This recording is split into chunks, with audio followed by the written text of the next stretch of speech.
Thank you very much. We have a respected hand raised for a question here. Cymatic Jane, would you like to ask a question of Dan? Hi, no, I just wanted to say welcome, Dan. Very excited to have your double Scorpio energy in the room today.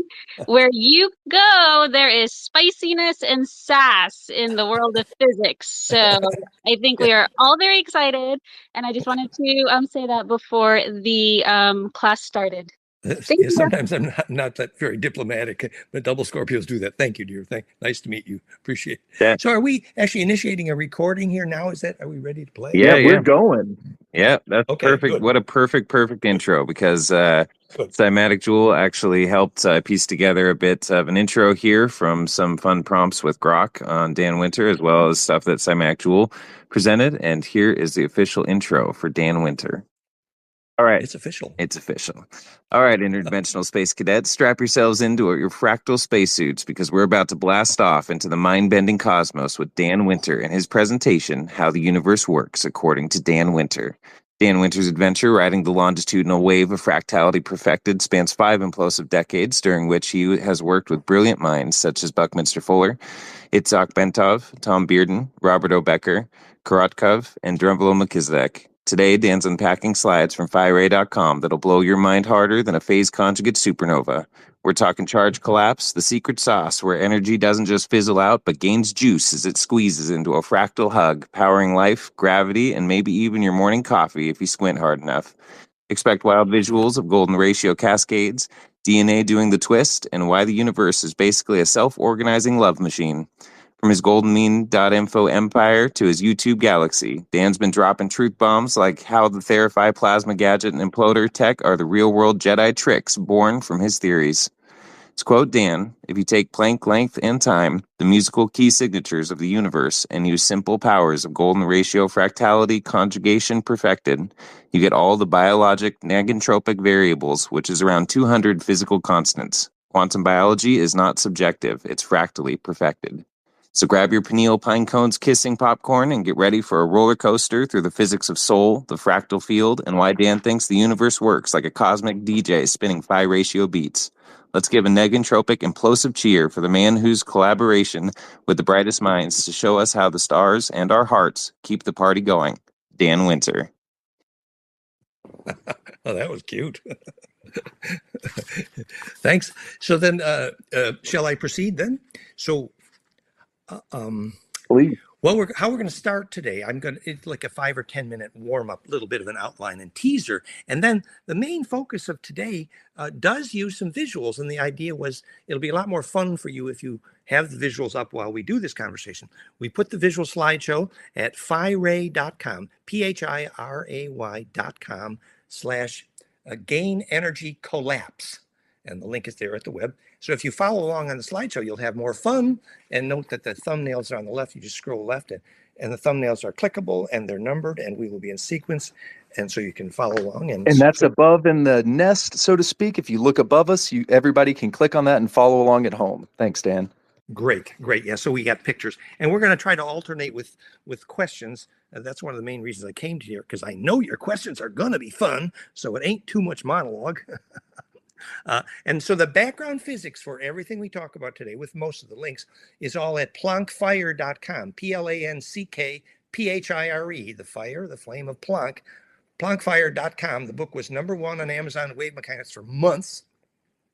And so that's the background here, that geometry, precisely Planck times integer exponents golden ratio, that fractality, that conjugation, that is the perfection of charge collapse. And that's the subject of today.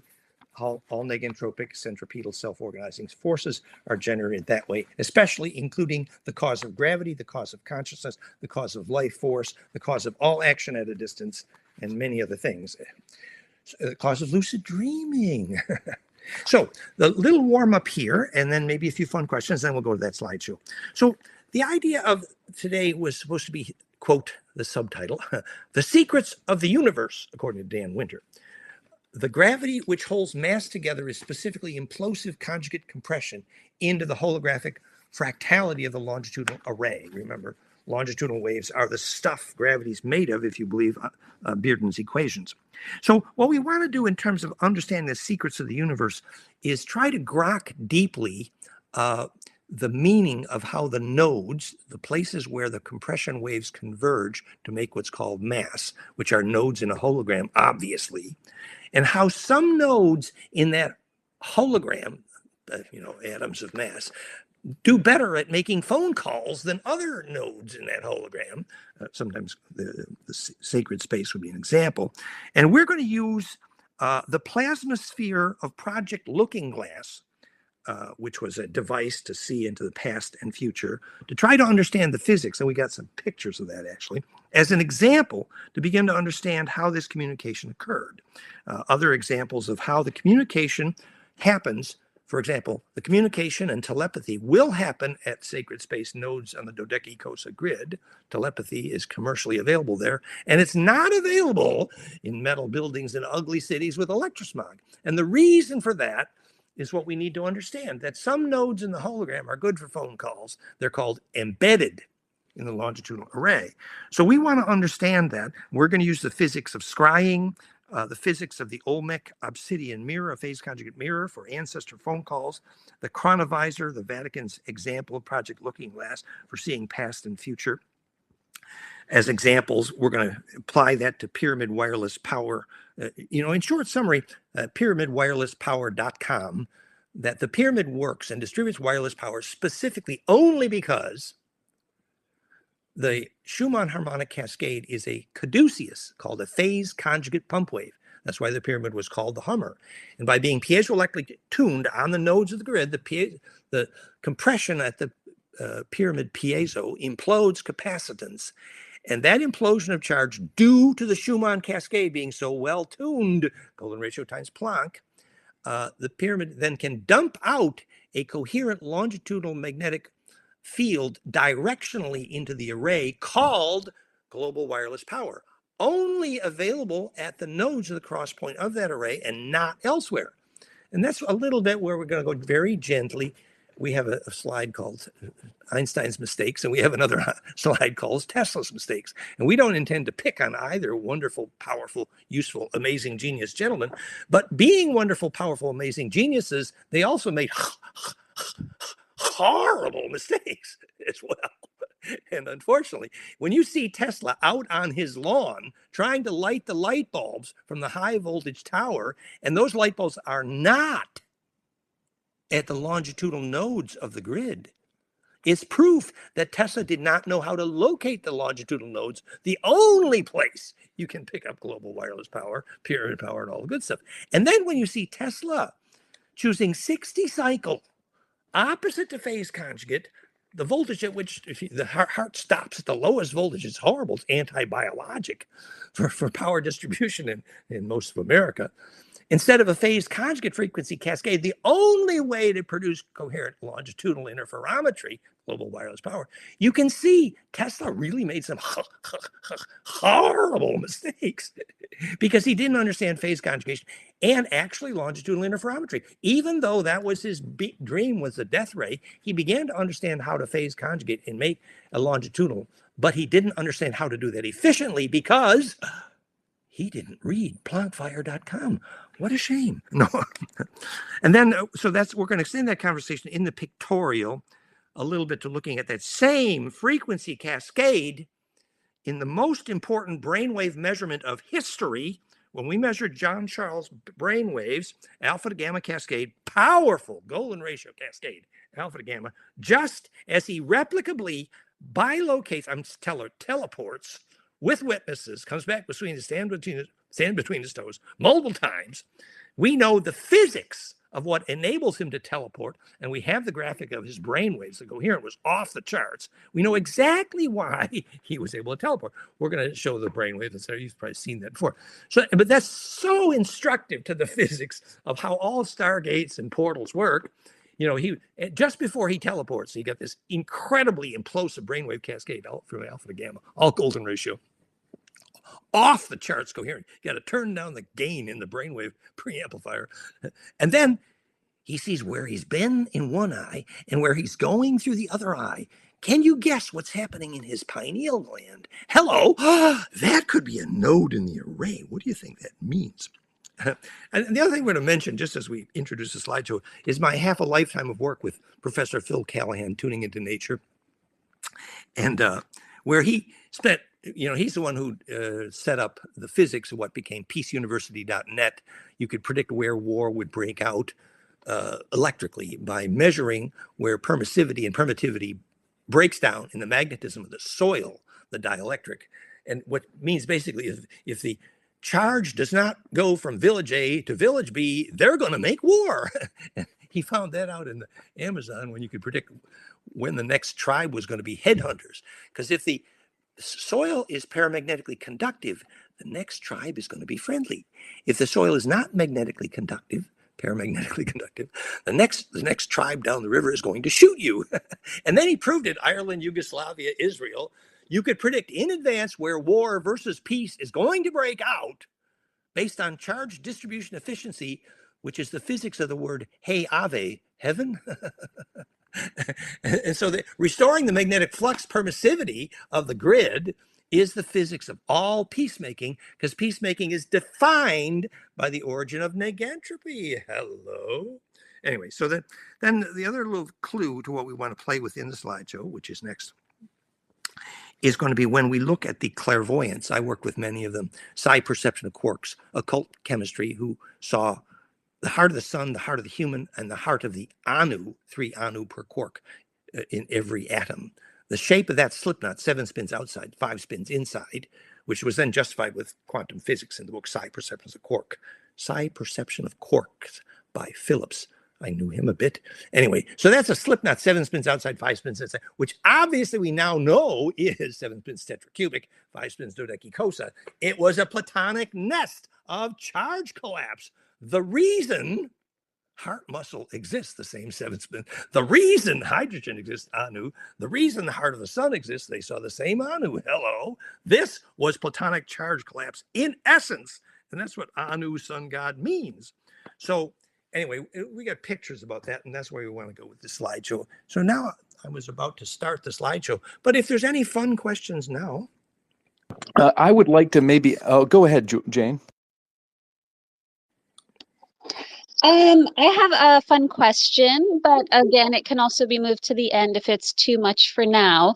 But I was just thinking with that fantastic merger of esoteric and spiritual and modern physics, is it possible, do you think, to move back towards that type of technology? As we move forward, in our modern technology, is it possible to move forwards into a back form of, centripetal, negentropic technology? And what would the future look like with that kind of reality? Would we be, constructing pyramids and things like that?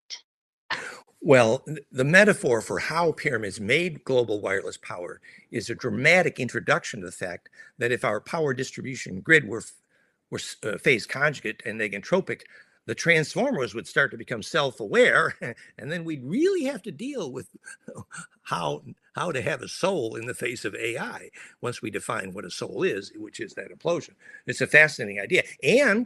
And if we got back to when the clairvoyants who studied subatomics so well, they predicted subatomic physics decades before Leadbeater and Besant, and we knew those people through Murray Zupa and the president of Theosophic in Chicago. Their ability to see the subatomic particles, the anu, for example, inside living material, those little anu were impish and joyful and playful and fun, obviously. Inside, however, things like aluminum, which is death to life force and basically death to people, those subatomic particles were in jail. So if we actually understood microclairvoyance, and that's one of the places we want to go today, as in the slideshow, there's some implication for the physics of clairvoyance. And let me give you one little taste or intro to that thought here. At the main website today, phiray.com, when people are having this bliss experience of the world's most powerful Schumann magnetic from the coil in Phi-Ray, which is an incredible water treatment device itself, because it's the most powerful magnetic field exactly tuned to the whole Schumann cascade in history, that multiple, when they get settled and focused and still and put their attention in the center of that implosive toroidal nest magnetic field, many have experienced clairvoyance, literally seeing through the body transparently, because the physics of clairvoyance is only and specifically the ability to embed and center in the coherent longitudinal EMF array. That's what clairvoyance is. That's, for example, why when kids learn to make golden ratio alpha gamma in their brain waves and start seeing without their eyes, many of them start talking to their dead grandmothers and their parents freak out. It's a good introduction, actually. So the ability to implode and center in the longitudinal array is the beginning of the physics of clairvoyance. And to get the focus down to that level of scale where you can see subatomic structures, which is proven. What Ledbetter and Sid, that book was accepted in modern chemistry. They predicted subatomic structures decades before. Hello, how did they get there? They got their attention focused. Okay. But I think maybe I'll begin with the slideshow now. Is that okay? Or, yes? Oh, please, yes. Which number are we starting with? Number 1. So this is the slideshow, gain energy during collapse, or is specifically gain energy collapse is the phiray.com/gain energy collapse. Slide number 1. Secrets of the universe, according to Dan Winter. The gravity which holds mass together is specifically implosive, conjugate compression into the holographic fractality of the longitudinal array. If you think about that and you wanted to know why commercial quality telepathy, Korotkov proved, was only available at the magnetic line cross nodes of the Earth, which is where the longitudinal nodes compress and embed. Another exquisite example is the fractality of hydrogen, is perfect example, which is what my equation proved. Each node in that array, mass is a node in that array, is a holographic image of the universe, depending on how well it is embedded in that array. So nodes of that array, like the plasma inside Project Looking Glass time mirror, they're so embedded in the array that you can look through and see the past and the future. However, if you've got nodes of that array in your metal aluminum building with electrosmog and bad air, hell, the nodes in that array are literally sending you to hell. Sorry, they're not embedded. So once we understand the physics of sacred space, so sacred compression space in a stone circle in the woods or an ancient Schumann-filled temple or Stargazer time mirror or the looking glass are great examples versus your average Anu atom positioned in a poisonous electrosmog. So getting the idea of what sacred space is electrically is an intro to the physics of embedding in the array and how DNA radio works. And if you compress and embed in that array, it's called not just lucid dreaming, but the only way through death, physicsofsoul.com. So this is just some pictures. Slide number 2 of the original Anu. You see the 7 spins outside, 5 spins inside occult chemistry, 3 Anu per quark. This was literally subatomic physics. And the Anu that were located in sacred space, they were happy. But the Anu inside steel and aluminum, they were in hell. Notice that, and now we're slide number 3. Notice the 7 layers of heart muscle. This is the Pettigrew dissections in Fields of Form, Vortex of Life, Lawrence Edwards, biodynamic and anthroposophic literature. 7 layers of the heart muscle, you couldn't get a better squeeze, are actually about implosion. And this is that they're actually sending slipknot donut spirals on the torus into phase circulating in the bloodstream, the shadows of which are called The Alphabet of the Heart, the title of my first book, and The Origin of the Hebrew Alphabet. So that's 5 spins inside, 7 spins outside. And notice, I think, you know what? The cool thing about this is that animation, we're in slide number 4, but notice that animation where the donut self-organizes into 7 smaller donuts, the smoke rings. This is called the 7 stages of invagination in Steiner's work, codified by the 7 arrows, the 7 spins of the tetra. And so this ability to embed, we're in slide number 5 now. Life is a skill to enter charge compression. Example, how to dream or die successfully, because that creates embedding in the array charge distribution, sometimes called heaven, hey ave, and is the definition of consciousness awareness. So unpacking your awareness into a larger array is the only definition of expansion of consciousness. For example, after you have bliss experience and your aura can experience compression, that's the intro to the physics of lucid dreaming. We have the frequencies that enable lucid dreaming, which is pretty much the only real predictor of who's got a soul and gets through death. Slide number 6. So this was from Project Looking Glass. I thought this was fun.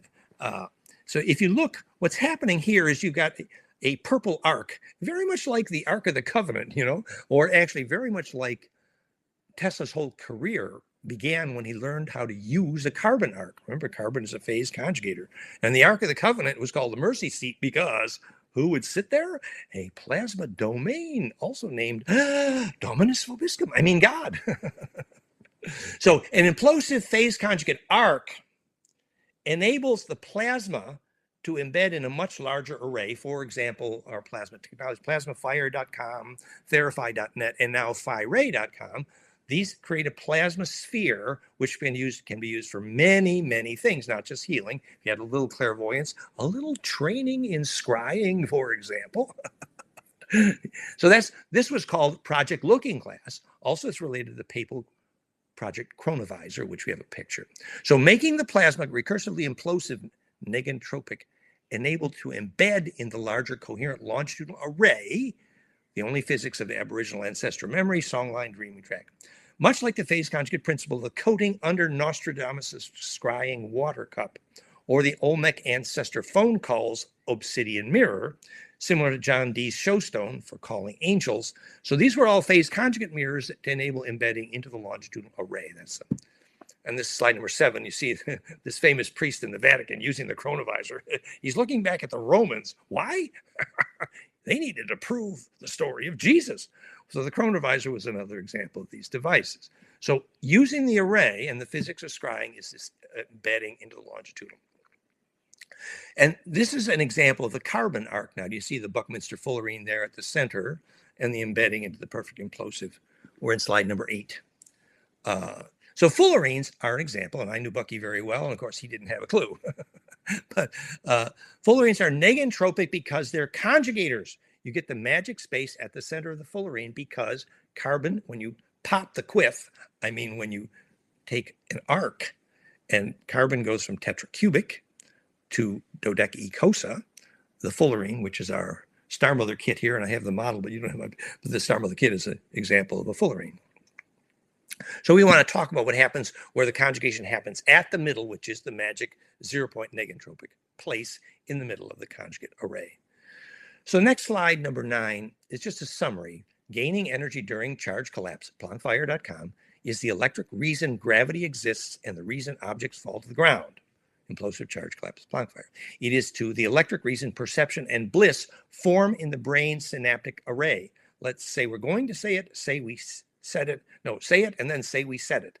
The only physics of consciousness, Gary Schwartz and Stuart Hameroff, eat your heart out.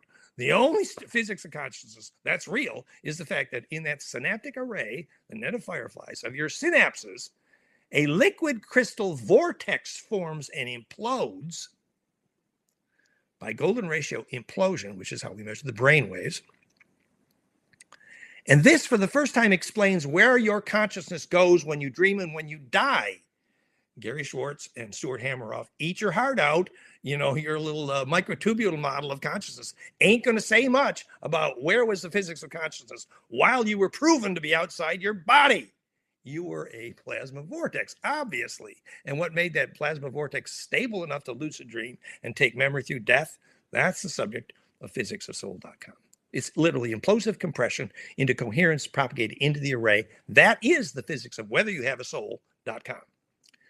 This is the electric reason seeds germinate, the electric reason life force is powered, the same charge collapse, flameinmind.com/life force. It is the electric reason soul and bliss exists, physicsofsoul.com. This is the electric reason pyramids and obelisks make global wireless power, as discussed, pyramidwirelesspower.com. This is the only electric reason. Hello, our friends there. This is the only electric reason 0-point and vacuum energy exists, is to gain energy during charge collapse. The title of this slideshow, a discussion, fractalfield.com/vacuum energy. This is the electric reason golden ratio is the dominant geometry of all orbital mechanics. A smoking gun. fractalfield.com/conjugate gravity. This is the electric reason electron shells and nuclear hadrons are platonic nests, and therefore the reason electric shells and nuclear hadrons exist is because you nest platonic solids, which is how you make golden ratio and make the nuclear and electron atomic table. It is simply a simple platonic nest creating golden ratio. goldenmean.info/creation. We have slides. This is the electric reason for all action at a distance. Calling it entanglement was childishness. Actually, phase conjugate compression is the physics of the embedding that hooks up the longitudinal array, and conventional physics calling that entanglement hooking up Einstein-Rosen bridges is undescriptive, unhelpful, and childish. No, let's describe action at a distance accurately. It is coherent longitudinal interferometry. And when the longitudinal wave compresses at the node, it won't exchange inertia with the transverse only until it bounces to the next node in the array as a Dodecki-Kosher Earth grid. And that's how we introduce the only physics of all action at a distance. Slide number 10. So just here's the picture. When we measured Jean-Charles Moyenne just before he teleported replicably with witnesses, came back from sand between his toes, we had to turn the gain in the EEG preamp way down. flameinmind.com/lucidbrain. You can see all this. And here's the alpha in green, all of the gamma in purple. And this was very, very high amplitude brainwave cascade. And then he teleports, then he sees through one eye where he was and the other eye where he's going. This is an introduction to the physics of inhabiting the array. This is the definition of shamanism. Shem on, the access to the black hole. Slide number 11. So we had 45,000 views on the film by this title, How a Charged Vortex Makes Gravity, on my YouTube channel, youtube.com/danwinterfractalfield. This is the only real physics of electrogravitics. There's two simple physics principles to understand how a charged vortex makes gravity.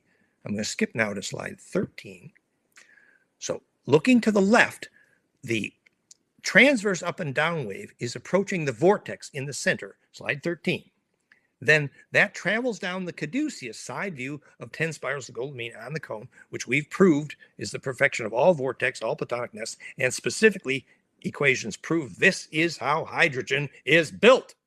So when the transverse wave goes down the caduceus, you get what's called optimized translation of vorticity, and the squirt gun spits out at the tip, specifically the Planck dimension. Moving to the right, the coherent longitudinal directional EMF, otherwise known as a gravity wave. So because the squirt gun has to be tuned to golden ratio in Planck, or you don't get the longitudinal, but when the squirt gun of the vortex is properly tuned to golden ratio in Planck, planckfire.com, then you make gravity. So this is an example of a vortex making gravity. Slide number 14, you see here, there's actually animations here, and they're built in here. Look at, I'm playing an animation of a longitudinal wave in slide 14, which you can write in the keynote export. Slide number 15. So that's the caduceus of golden ratio, and that's what we proved is absolutely the way hydrogen, DNA, Earth grid, zodiac, and the universe is built. Exactly. So, and now I'm going to just skip back to slide number 11.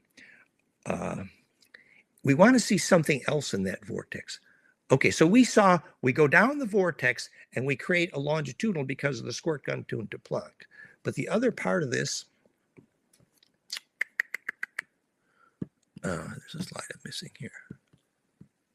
Yeah, the other part of this is that the adding and multiplying. So if I take this, let me just pick the right slide here. Okay. I'm on slide number 17 now. So if you look to the right on slide 17, you see the equation for the radii of hydrogen drawn out. And you see 10 spirals of the golden mean, which is not only how hydrogen built, but you can prove that's how DNA is built as well. Very accurate radii of hydrogen predicted there, Planck times golden ratio. So those 10 spirals of the golden mean, what they do is they allow the recursive adding and multiplying of not just the wavelength and frequency, but also the phase velocity. Remember, we're on the question now, how does a charged vortex make gravity? We want to know how gravity is made, unlike every physicist on this planet. And what we do is in the top-down view on the right, 10 spirals of the golden mean, the waves add and multiply recursively constructively, not just their wavelength and frequency, but also their phase velocity. And when only golden ratio allows recursive adding and multiplying of phase velocity, obviously, that's called fractality perfected by golden ratio. And the phase velocities adding and multiplying correctly, constructively, answers the problem Einstein died with, which was, what is the solution to infinite non-destructive compression? And actually, the solution was in the word infinite. Anyway, but the waves add and multiply recursively, constructively, their phase velocities. So at the center, only golden ratio form of compression has converted the compression of charge, golden spirals, down into the acceleration of charge, adding and multiplying of phase velocities, constructive only by fractal golden ratio. An acceleration of charge is named the gravity. So once you understand more accurately, gravity is only a name for acceleration of charge experienced by fractal compression. Most physicists already agree that fractality causes gravity. What they don't know is what an electric fractal looks like. Here's the picture. And simple examples. This is, I'm at slide 18. This is the side view of the famous EM electromotive drive, making gravity. What you got is microwave in a caduceus. Now, if they retuned that microwave in that caduceus to plankfire.com, the dummies, they would increase the amount of gravity they made because the implosive heterodyning of the phase velocities would project more efficiently the longitudinal directionally the physics of gravity. So now that we've predicted how to optimize the EM drive accurately, my physics of gravity, in a sense, could be proven. And there are many more slides of this, and we're going to move on here. Actually, now we're moving to slide number 20, but let's just take a little pause. And I've been doing monologue here. How are we doing for fun questions? Shall we? Let me have a little drink here. Oh, that's fantastic, Dan. Thank you very, very much. And I know, I think there's probably people in the group who are struggling to keep up, but there's also people in the group that are keeping up just fine. There's a whole spectrum, and there's a million things that you said that I would love additional dialogue on. But we got some hands. JK, Philly, go for it. Yeah, thank you very much for your time. It's a good pleasure to meet you. Your work is just absolutely amazing. It's a gem. Let me go right into the questions and let's see. So you had mentioned at one point Joe sells devices. You'd spoken Yes. that the implosive capacitive device, you mentioned Yes. that I'm interested in the conditioning of the space or the vacuum. Yes. Yes. How it's a process of phase conjugate dielectric environment. Yes. Can you Yes. describe the mechanism that Absolutely. Yes. forms this phase conjugate structure? Yeah, I spent many days in Joe Sell's living room in Lismore at the time. So the physics was Joe had concentric metal pipes. I think they were steel. And actually, he had to know the direction in which those pipes were extruded so the crystal structure was contiguous enough. And by the way, the diameter of those pipes should be optimized by plankfire.com into implosive capacitance. Then the water going through the center of that pipe implosively would release the hydrogen atom.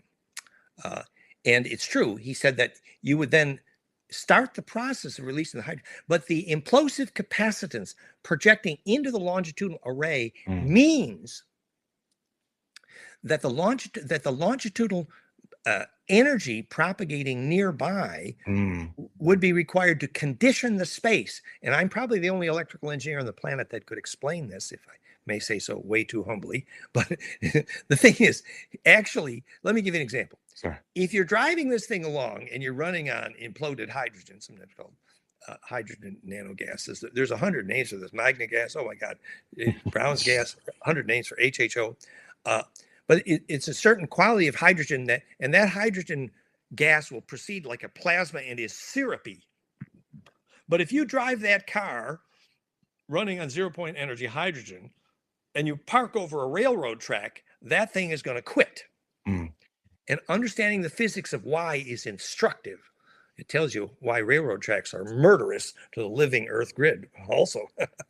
So the steel in that railroad track is the opposite of conditioned space. It is the wrong dielectric. Now, if you go to sleep in a house made of natural material and your aura can unpack non-destructively, which is called conditioning the space, you could then lucid dream because your aura can propagate. So conditioning the space is saturating the local dielectrics with the inertia of the longitudinal array non-destructively. The more natural high dielectric material, the more you can condition the space. The more ugly, horrible steel and aluminum, the less you can condition the space. Now, Joe Sell didn't understand all of that, but interestingly, Joe Sell only used the Bible to teach the physics too. So anyway, Well, how am I great. doing on your question? Yeah, that's a fantastic. I think it leads into the next question. And you mentioned on other video YouTubes the Vericona effect, or biofield, toroidal plasma field, or negotropic field. If an object in the vacuum carries a structured electrostatic field with specific charge distribution, does its permittivity need to align with the vacuum's resonant structure in order to reduce inertial resistance to survive? Is this alignment necessary a prerequisite for anomalous field propulsion effects? Well, that's a beautiful way to say it. I think a wonderful example to start the dialogue and how to think about your question is how the material in the pyramid works. So it's absolutely exquisitely aligned with that array. I mean, exquisitely aligned. Oh God, dodecahedral earth grid, Mm, perfect. North-south four-wave mixing, perfect. That's embedded, man. And super dielectric and super dimagnetic, high dielectric and high piezo. The right exquisite combination of piezo and high dielectric means precisely that permittivity and permissivity, which enables efficient embedding and charge distribution in that array. The only actual translation of the word heaven, hey Ave, by the way, where mm. charge takes flight. That's great. Final question. I know you're sensitive of time. If in that vacuum, if one were to engineer this charge collapse to a zero time impedance, zero radiation resistance, would this cause FTL, faster than light? Can that object survive based on impedance matched tuning? Well, essentially, to live in the longitudinal array, you gotta be able to embed in faster than light components, or you're dead. I mean, Raymond Chow's thousands of measurements of faster than light velocities famously were between 1.5 and 1.7 times c the speed of light, centered accurately Mm, around golden ratio. Hello. But the number of golden ratio multiples times the speed of light which are embedded in your array equals the number of dimensions you live in. I mean, how far your mm, Stargate goes. So the beginning, I mean, it's we actually have a slide about your question, which is where, oh, no, yeah. So if you visualize this slide, oh, here I got the slide number. Okay, I'm now at slide number 5, and I'm answering your question. So on slide number 5, you see on the right, you got billiard balls in a row. yes. Now, if you drop one billiard ball in that nest string of billiard balls all connected, then a billion billiard balls down the row, one billiard ball drops off precisely when you drop the first one, okay? Probably some components of that would be faster than light. The point is when the nodes in the array are locked into the stillness, hint Mm, Kundalini, hint bliss, the electric lightning bolt, what it feels like to inhabit a lightning bolt, Dannion Brinkley, the whole thing. So the superluminal components are enabled precisely the more they're locked into the stillness of that array. For example, the wars on Earth are always about Uru Asa Elem, Jerusalem, because it's the name of a Stargate, Uru Asa El, place of the phase shift. However, the bigger wars, the Orion Wars, guess what they're about? Also the Stargate, trapezium. mm, It's a cube. So the more the mass you line up to implode, you get the biggest Stargate in this galaxy, which is actually how they bribed Anu to marry the Draco that became Enlil, But it's all, and they're still fighting over Stargates. That's why they went to Sirius B, the Anak, mm. because the sun is going around Sirius B, the sun of our sun. That's the Stargate locally, as Cruttenden proved at loststar.com when he showed that physics completely screwed up the physics of precession. That's why I think that this, what's his name, who defined this lightning gadget by the timing of precession, and he got precession ain't 26,000 years. No, it's 24,000 something 300, which is, by the way, a Planck fire number.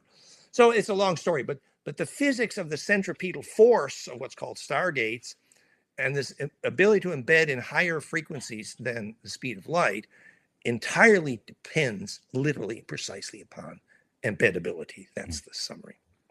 Thank you. Thank you, Aaron. Thank you, Nathaniel. Yeah, you're very welcome. So Great questions. And I know Chief had some as well. And then I just wanted to put in there too, and I think everybody else probably feels very similar way. I'm incredibly grateful how much you've integrated and articulate not just the physics, you have the equations and things to back it up, your work and your experience, but also the esoteric dynamics. It's not many people in those that will merge the two realms, and you've done it for so long and so naturally that it really helps merge things, I think, for a lot of people. It's really fantastic. Thank you. I hope I'm not talking too fast, but You're great. Kundalini will do that for you. But the questions are fun so far, so I'm happy to have more questions or whatever, or we can go on. Yeah, go for it, Chief. I was gonna ask two quick questions. One that relates to the Joe cell. It sounds like conditioning the state space is the same thing Stanley Meyer was talking about, tickling voltage, tickling the state space. Yes, and that's in fact, if the space is conditioned, then it can take less energy to tickle it. Exactly. And by the way, Stanley Meyer's key frequency 10,000 hertz. Guess what? Planck fire, golden ratio times Planck. Bingo. Wow, I had the same thought the first time I actually stumbled upon your work. That's incredible. And then the second one was, is this longitudinal array, the stillness, literally the cosmic microwave background, that lowest frequency wave? Well, in the same way you can measure Kundalini by measuring the output of adenosine diphosphate to triphosphate teeter-totter bond at 1.91 angstrom. Scan the spine, you got where Kundalini is and is not. Absolutely. In the same way that the waveguide for Kundalini exists in the phonon array of the body in the galaxy. So the permissive points, obviously, for the bloodstream of microwave is precisely the longitudinal array. Let me give you a practical example. After Bob Dratch, microwave scanning emissions technology, scanned the spine of my friend Wendy Thacker and interpreted the blockages in her spine based on the measurement of microwave emission, 1.91 angstroms, ATP, basically cellular fire. When he was done describing where the blockages were, she was crying. It was the history of trauma of her youth. Then he took that same microwave scanning emissions. It's a gold cross.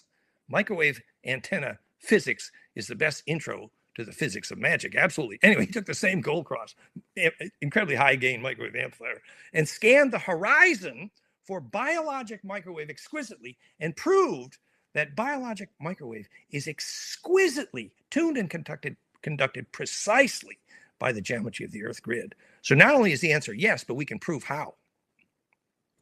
Wow. It's super interesting because literally within the start of this year, I'm seeing papers published by the Chinese with names like atomic coherence induced non-Hermitian control of multimode EPR steering from cascading four-wave mixing. Which four-wave mixing is phase constant. Exactly. It's a waveguide. Absolutely. And yeah, it's about that cascade. And that's literally the bloodstream. And eventually, when you understand, like Temple of Serious Mystery just figured out, plasma becomes self-aware. He didn't figure out how plasma becomes self-aware, but it's absolutely his star idea today. How plasma becomes self-aware is highly instructive. The toroids literally implode recursively and phase lock with the nodes of the longitudinal grid. And that, for example, is specifically the physics of why toroidal ball lightning is always responding to telepathy. That's super interesting. I have a question. Oh, sorry. Keep going, Chief. Do you have something else to keep going with that line of thought?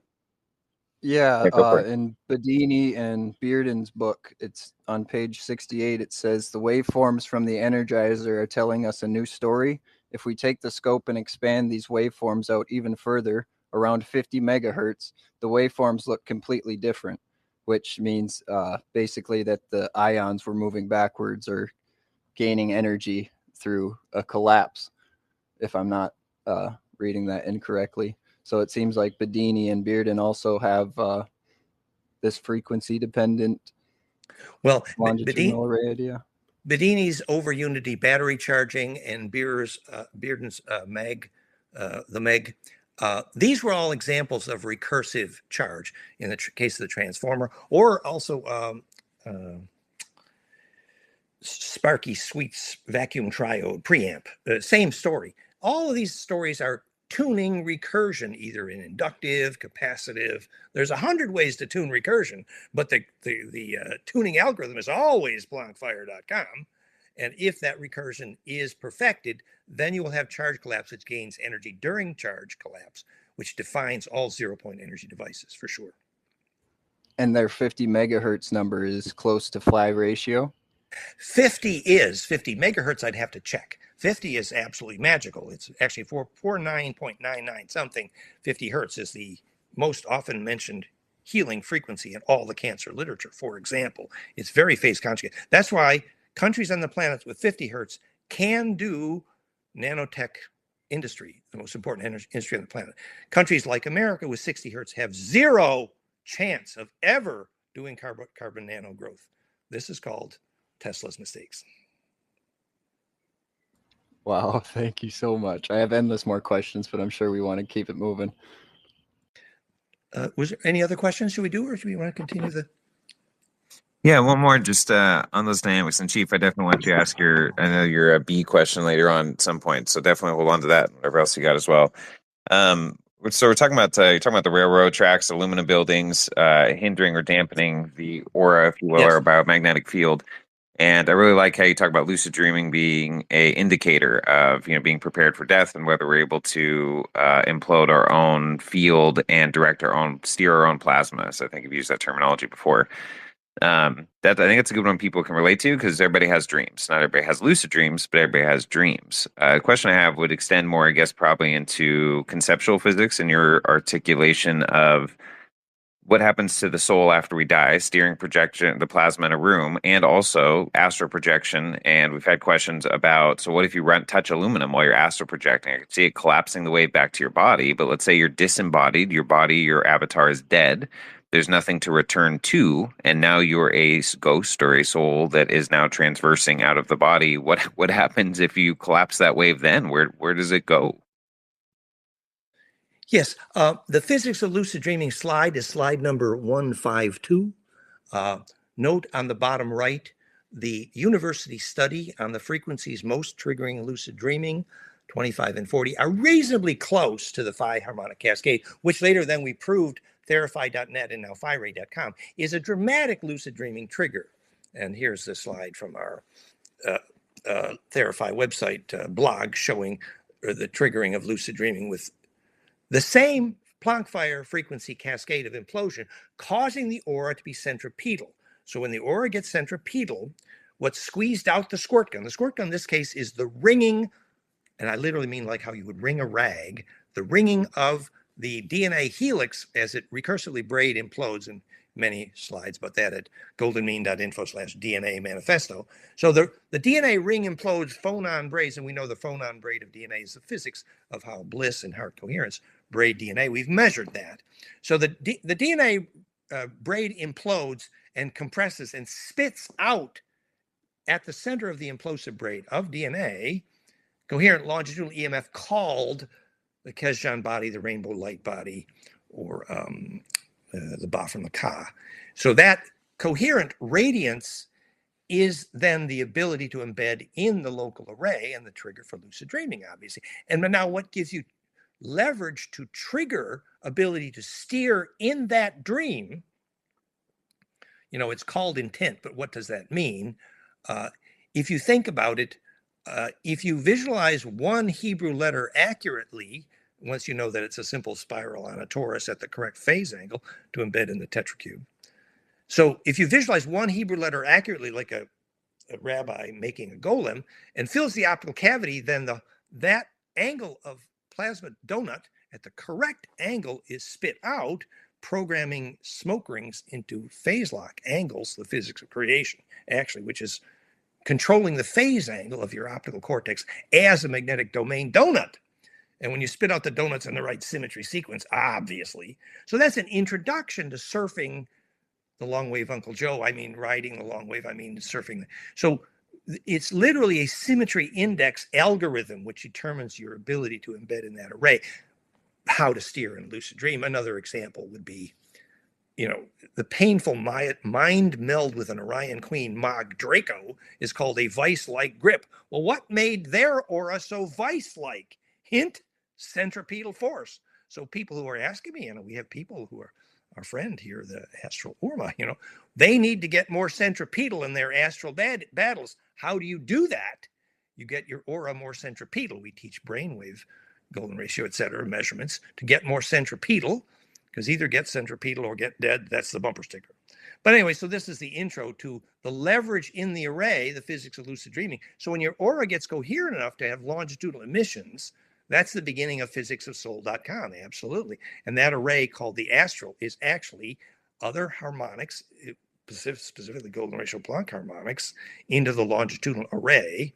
And the more axis of spin symmetry nested in your aura, that's the number of dimensions you live in that array. Quick question. Can you think of that as planets? Well, we have a slide. Oh, we have a slide about that. We have a slide about it. No. The slide is just Kepler deciding that planetary orbitals are a platonic nest. Guess what? He was right. Wow. The reason golden ratio is the dominant geometry of orbital mechanics, especially solar system orbital mechanics, is because, that's the smoking gun, golden ratio stabilizes gravity and therefore atmosphere and therefore planet life. So absolutely, platonic nest is planetary orbitals. That's the point. So does life exist on Earth because of it sitting as a dielectric resonating antenna between like Saturn and Jupiter and the sun? Or well, think of millions of years ago. Thoth is making a plan. How many million years do you think it took to arrange that almost all the Schumann harmonics are within 1% of golden ratio times Planck? How much planning do you think that might have taken? I have no idea, but oh my God, wow. It's like you had to tune the spin rate and the mass and the dielectric. This is called planet taming. The whole book on that, 2/3, David Myers and David Percy, the definition of planet taming. Basically, one example is that the pyramids are at tetrahedral latitudes because if you phase lock localized spin to zodiacal spin, you stabilize gravity and atmosphere. That's called planet taming. Gravity is the name for that implosion. Wow. So my last question was, do bees do this? Are bees 0-point energy anti-gravity machines? Well, there's lots of evidence that birds that fly thousands of miles are using 0-point energy. And nobody ever told the bee that hydrodynamically they're treating air molecules like they were fluid. I think there's 1,000 ways why bees are 0-point. But one nice example, when it wasn't Kozyrev, it was Grebennikov. He walked over a hill of ancient insect skeletons and he started to float. And then he investigated, and the ancient skeletons were super dielectric with the cavity structure effect, which means they made gravity. How did the ancient insects get their skeletons such high dielectric with the right symmetry called cavity structure effect? Visualize a Valentine. Implode capacitance and you make gravity. How did the bees learn how to do that? Well, ask Grebennikov. goldenmean.info/gravity politics. Dozens of pictures. That's awesome, Dan. And I'm sure we'll have more questions as we go along, but please do continue with your presentation and then we'll take questions from other people as well afterwards. Okay, so I carry on. So we were at the next slide in the series, which is slide number. So we finished about how the EM drive made gravity by making a microwave caduceus implode and spit out longitudinal. So moving to slide number 20. Slide number 20 is simple. It's just a graphic of the hundreds of physical and biological variables predicted accurately by golden ratio times Planck. Literally charge implosion, which is the origin of all negentropy. That's self-organization. 3 exact radii of hydrogen, the exact height versus diameter of DNA, the precise wavelengths of the only 2 frequencies that make photosynthesis. Hello, photosynthesis exists precisely, and I do mean precisely, by golden ratio times Planck phase conjugation. Fractalfield.com/fractal photosynthesis. And by the way, the British foot, exactly. It's, in other words, all sacred dimension is simply a name for charge collapse. And the Schumann harmonics and the brainwave harmonics of bliss and the LF of the Mayer wave, the Venus year, Earth year, galactic year, precession, etc.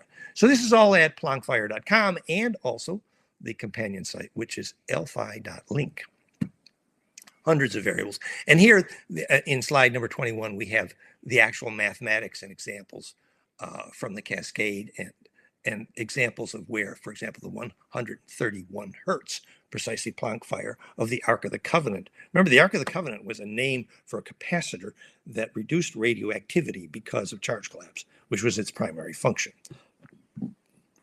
And so on slide number 22, you have the plasma vortex related to Schauberger's repulsine, and understanding that if you just look at the simple piezo water vortex there on the right, slide number 22 from Schauberger, that the piezo water vortex, if the angle of that vortex is tuned, related to 1630 degrees, so that the conversion to longitudinal is optimized, and that vortex will only work in water if it's highly piezo. And even the mercury vortex that also made gravity needed doping with iron, how it became red mercury, and there was a wetting agent.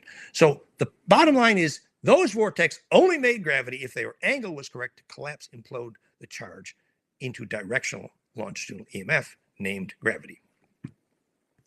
So this was the famous slide of Einstein's mistakes looking back. So this is where slide number 23, how a charge vortex makes gravity, and we'll move to 24.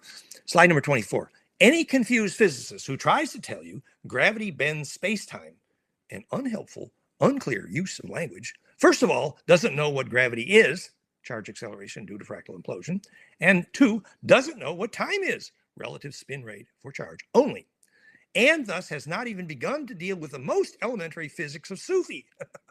I think this is fun. Only love bends the light, therefore only love creates.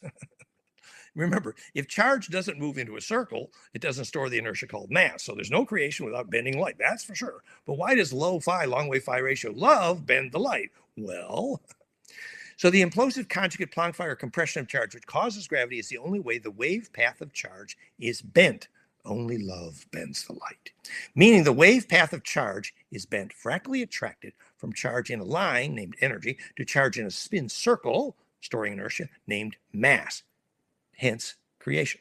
Long wave, low phi, phi ratio embedding. If you look at the Centric waveform for love, the max pressure in the squeeze you give to say I love you reaches max pressure precisely at golden ratio, thousands of measurements, Manfred Klein, touch of the emotions, goldenmean.info/touch. So long wave phi ratio is thus the origin of all centripetal implosive light bending and creative forces. The reason charge acceleration, named gravity, speeds up time is also trivially simple after you learn time is only a name for relative spin rate. Don't let them give you this crap about time space being bent. It's just their way of confusing you because they're confused. The toroidal spin of charge, the definition of mass, the toroidal spin of charge, the definition of mass, will naturally convert some of the energy of acceleration by optimized translation of vorticity, which is how golden ratio is defined in hydrodynamics. So it will convert some of the energy of acceleration into the acceleration of spin rate at the center of the vortex, named time. So now you know exactly why acceleration changes time. It just affects the spin rate. And the experience of spin density, the best instruction on how to visualize that is why you must relive your whole life in the 1 second before you die. There's that compression requirement to embed in the array, which is highly spin dense. And the only way to successful death is that compression into that array. So the experience of spin density is required to succeed with compression. For example, why Daniel and Brinkley had 3 near-death experiences from lightning. So slide number 25. This is old. The symptoms of Einstein-induced insanity by Dan Winter.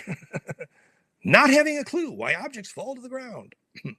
2, thinking the speed of light is a speed limit. That was pretty dumb. 3, thinking it takes infinite energy to go through the speed of light. Wrong. Thinking all action at a distance is spooky. We just explained longitudinal coherent interferometry is the physics of all action at a distance. Rather than call it entanglement, you should call it phase conjugate embedding.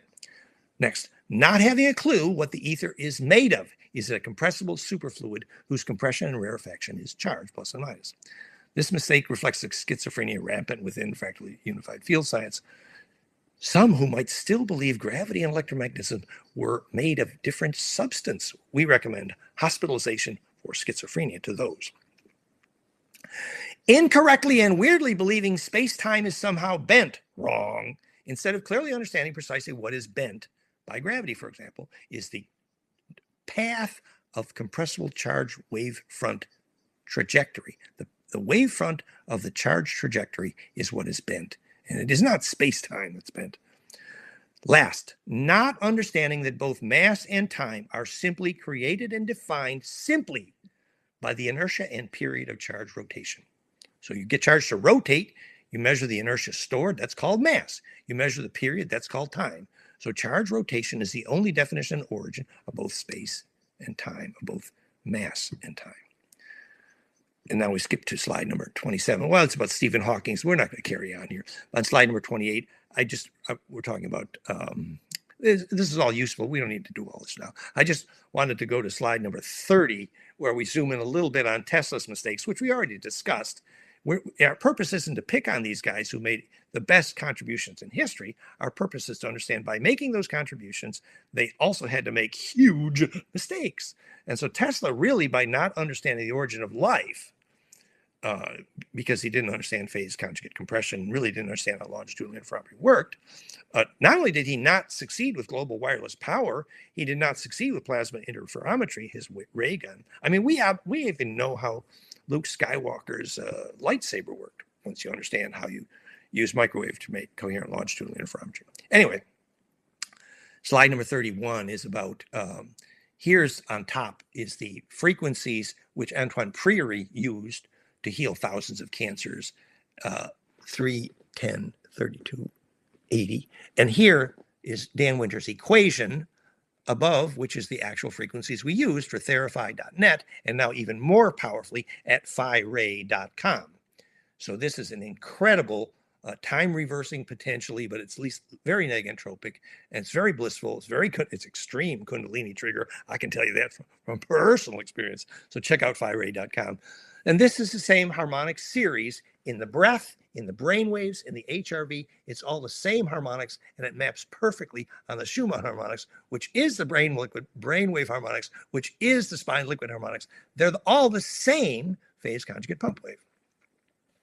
Slide number 32 is Tom Bearden's book, Gravitobiology, in which he shows that, for example, if you take in a dark basement, no light, and you run a wire to the roof of a copper plate, and the sunlight is shining only the longitudinal wave on the copper plate on the roof, and it connects to a copper plate in the basement, radiating that longitudinal wave, those plants will grow wonderfully with zero light. So it is the longitudinal component of the solar emission, which is fertilizing. The reason is simple, for the same reason that stone circles are primarily designed to trigger seed germination, one of the primary functions of pyramids. Also, that centripetal force is the origin of life, and only the longitudinal component of the EMF can contribute to centripetal force. It's simple. If your wave's going up and down and hits the sides, it ain't going to squeeze well. If the wave's compressing accurately and reaching opposite sides symmetrically, longitudinal, 4 directions, then you can get implosion. That's the reason gravity exists, and that's the reason seed germination exists. So obviously, it's only the longitudinal component of the EMF which has anything to do with the centripetal charge called gravity. And we see later in the slides here how this describes the physics of nuclear critical mass, and this carries on. Slide number 35 is recursion in the imploding donut. In slide number 37 through 39 are the Platonic physics of the atomic table we already discussed. So this is slide 37. See how the Platonic nest is the only symmetry of the electron shells, as for example at slide number 38. SPDF subshells is just a name for a torus. A D is tetracubic, and the S suborbital is toroidal. The pi suborbital is tetracubic, 6 vortex, 6 electron. And the D and F suborbitals are dodecacosa. It's very simple. You nest that Platonic nest, and you're done with making the atomic table. And that's in slide number 39. Also, the only physics of the symmetry of the nuclear hadrons. Like nuclear hadrons, their nest is called tetracube octa ecosa. Hello, the work of the famous chemist Moon at the University of Chicago. Yeah, and the next slide here is not slide 40, about Kepler being right. Slide 40. Kepler being right that a platonic nest is the reason planetary orbitals exist, because specifically charge collapse is how you make the gravity that holds planets together, which is also how you have to have planetary orbitals or they're not negotropic. And slide number 42, we go into the physics of love, which we kind of discussed. But I'm going to put pause on this part here. So this is the point at which my voice starts to fade just a little bit. And maybe if we alternate with questions, we'll... Yeah, great. That'd be awesome. I know we have a few people requesting to come up too, but Nathaniel, want to share something? And Cymatic and Chief, and then we'll get some others up as well. Yeah, I would defer to Cymatic here, and I had a couple of questions. Maybe in general, we could save them just checking some understandings about how interference patterns might be at play. Yes. Also, understanding tau or Majorana neutrinos in this context, and like the small fluctuations. But let me kick it over to Jane, and also Hollow Cipher is here, who I would like to have a question from as well.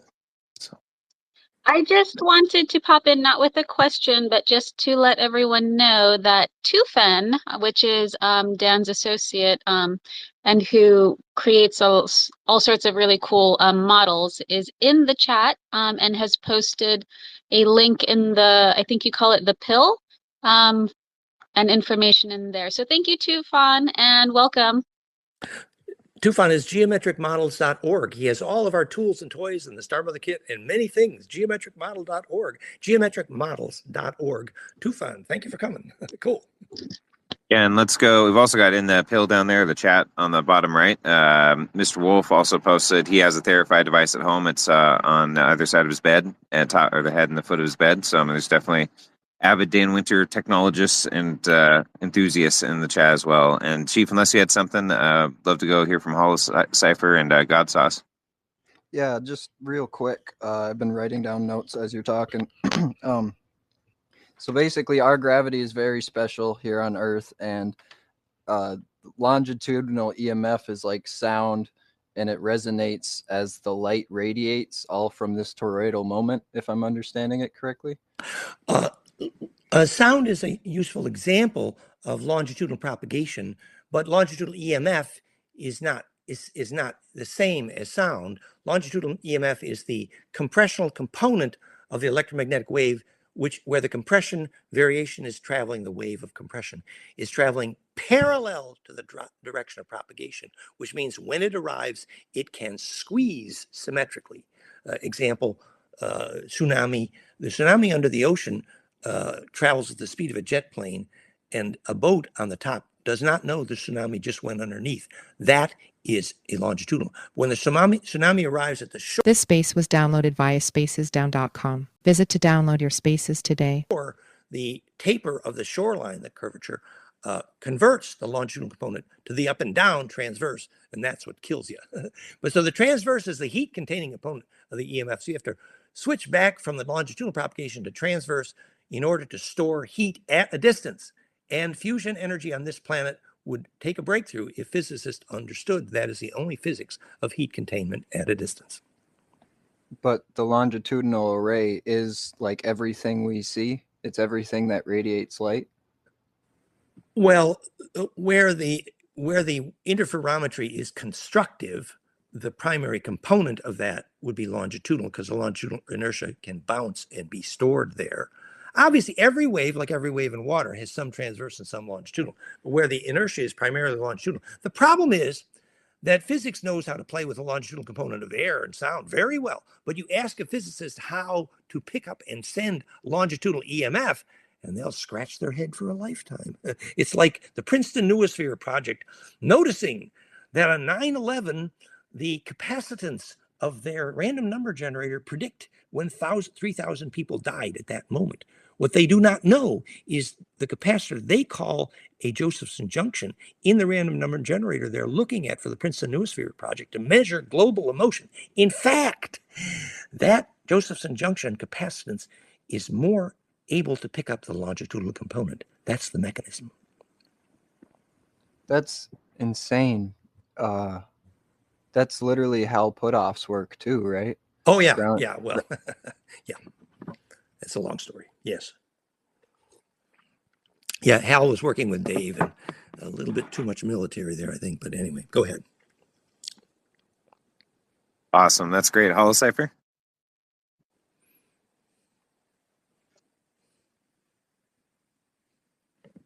Hey, everyone. Hello? To get up on your. Oh, we're losing you. Can you hear me Okay, right? it's breaking up for you too. Let me cycle you down, Holocipher, and back up. In the meantime, Godsauce, you have a question? Yes, sir. Wonderful space. Nice to meet you, Mr. Winter. And winter is coming, isn't it? It seems like the mystery is connected all together, and that there's some kind of, I don't want to say condensate, but I'm going to use it because I'm such a nerd. It seems like there's a condensate connecting emotional things for humanity, almost like gnats or mosquitoes, and that the remote viewers are using this. And I've tried to, name it and give it physics terms and consider, how might it be utilizing humanity. And a lot of what you're saying, it just is perfectly meshes with this, and it's kind of blowing my mind.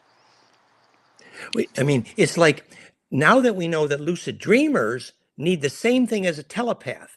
If you're on a magnetic cross point, it's good. If you're not, it ain't so good.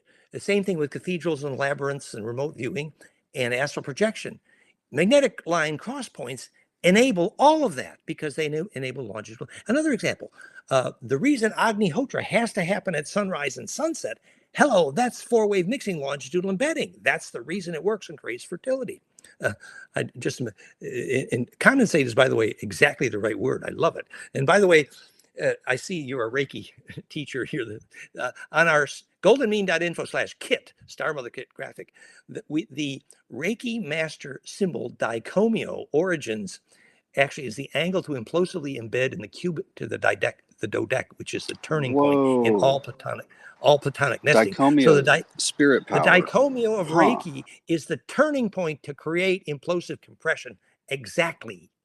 So that tells you the physics of Reiki, actually. All right, I've forgotten everything else now, and I'm going to chew on that. Thank you, sir. goldenmean.info/kit, Star Mother Kit. Thank you. Beautiful question and dialogue. Thanks, guys. Holocipher, hopefully your audio is working a little better now. Okay. We check 1, 2. Are you there? Yeah. Yes, we got you. Excellent. Well, Dan, it's I feel like you've been a part of a good amount of my alchemical transformations from a sort of pessimistic scientist into something that's willing to entertain the impossible, right? Because a lot of this from the classic physics is just like it doesn't match up, and we're having to, create patches in the software to move forward here.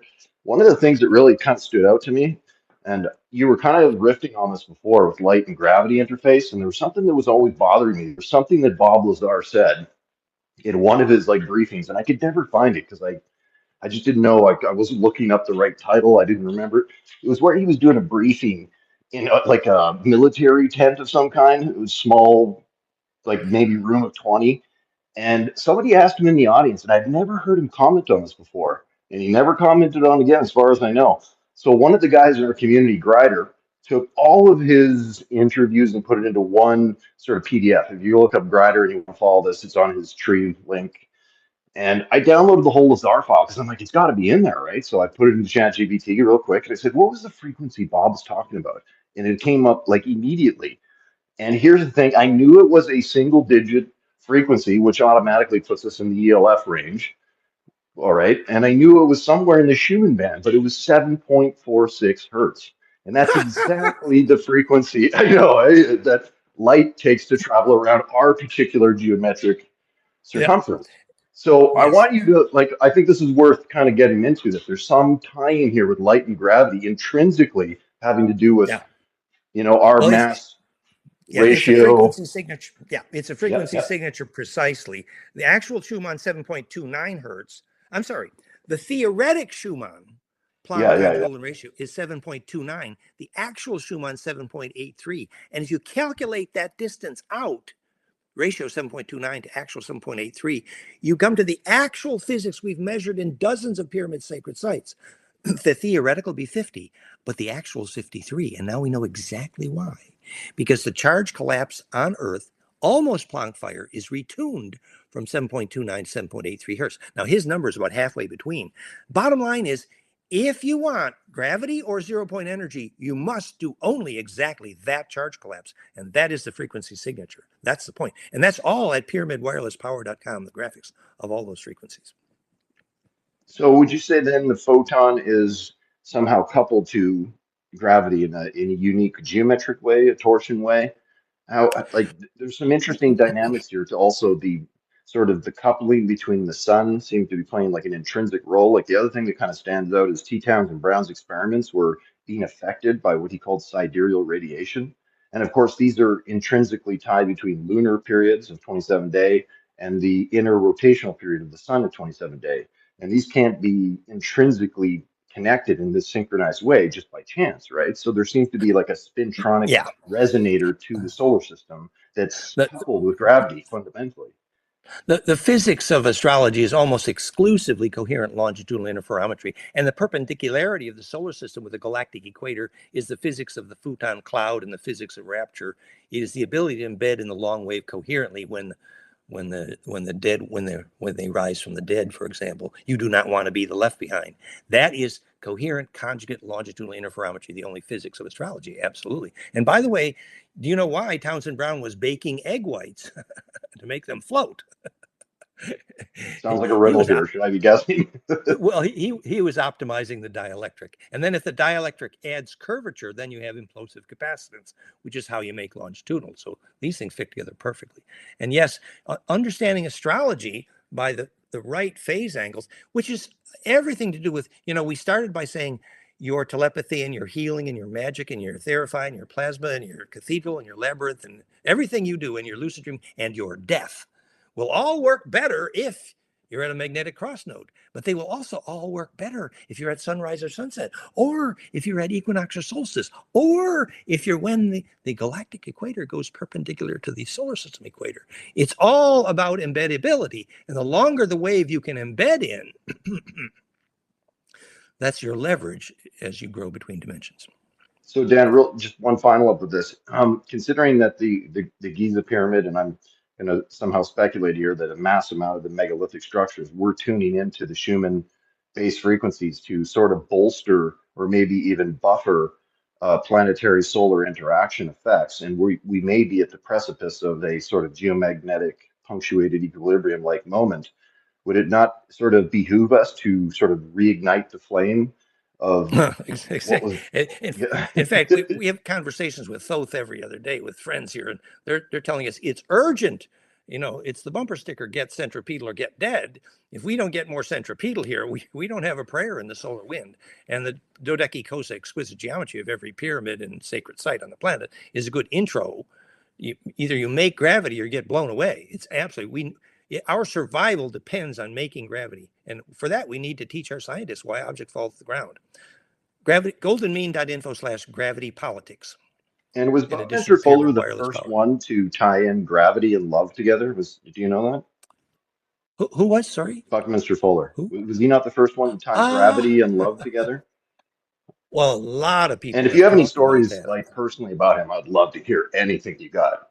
Like particularly about his quantum model and how he came to the tetrahedron. I know it's kind of a finite geometric argument, but it's important because we get sometimes caught up in the weeds and we don't know what the fundamental ontology or the sort of first principles are that he kind of laid out. Well, I was at University of Detroit Architecture School with Bucky for a long time, but then I lived with him for a week in the Physics of Consciousness Symposium in Florence, Italy. And We personally discussed charge collapse in his vector flexor, which is stellated tetra octa, cube octa.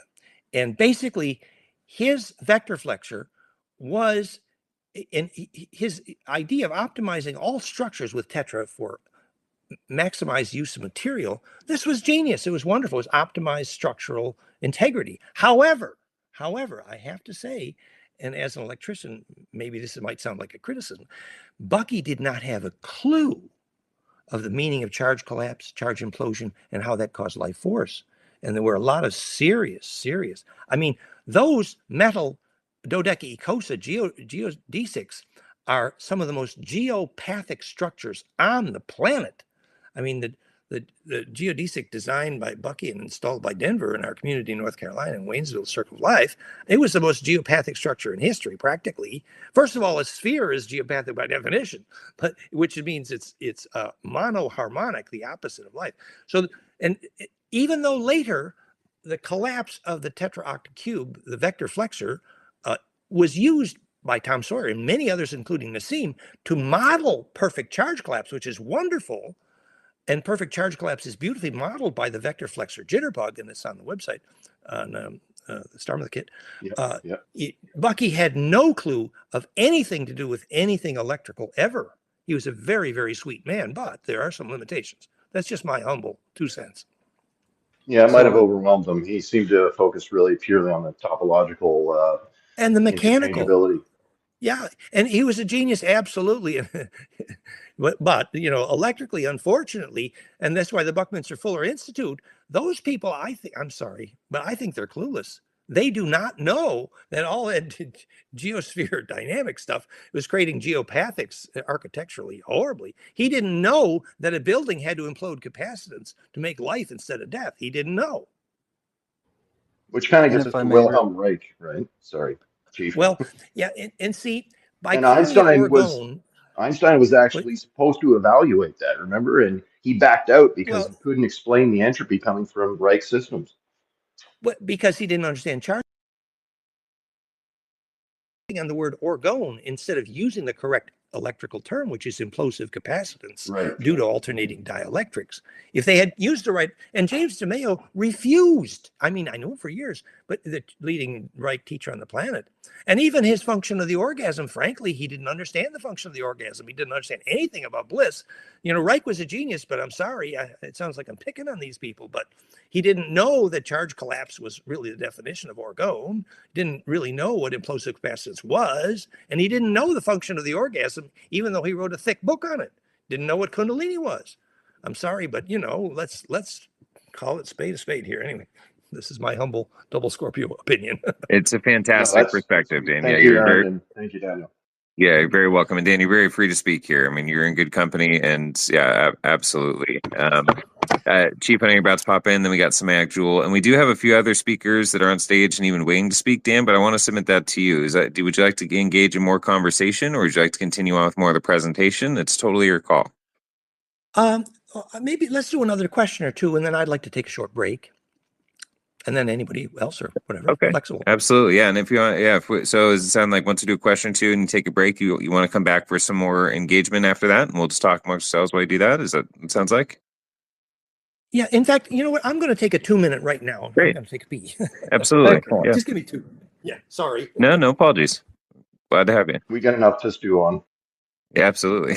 If I may ask him when he gets back, it's all related here. I've been writing it down.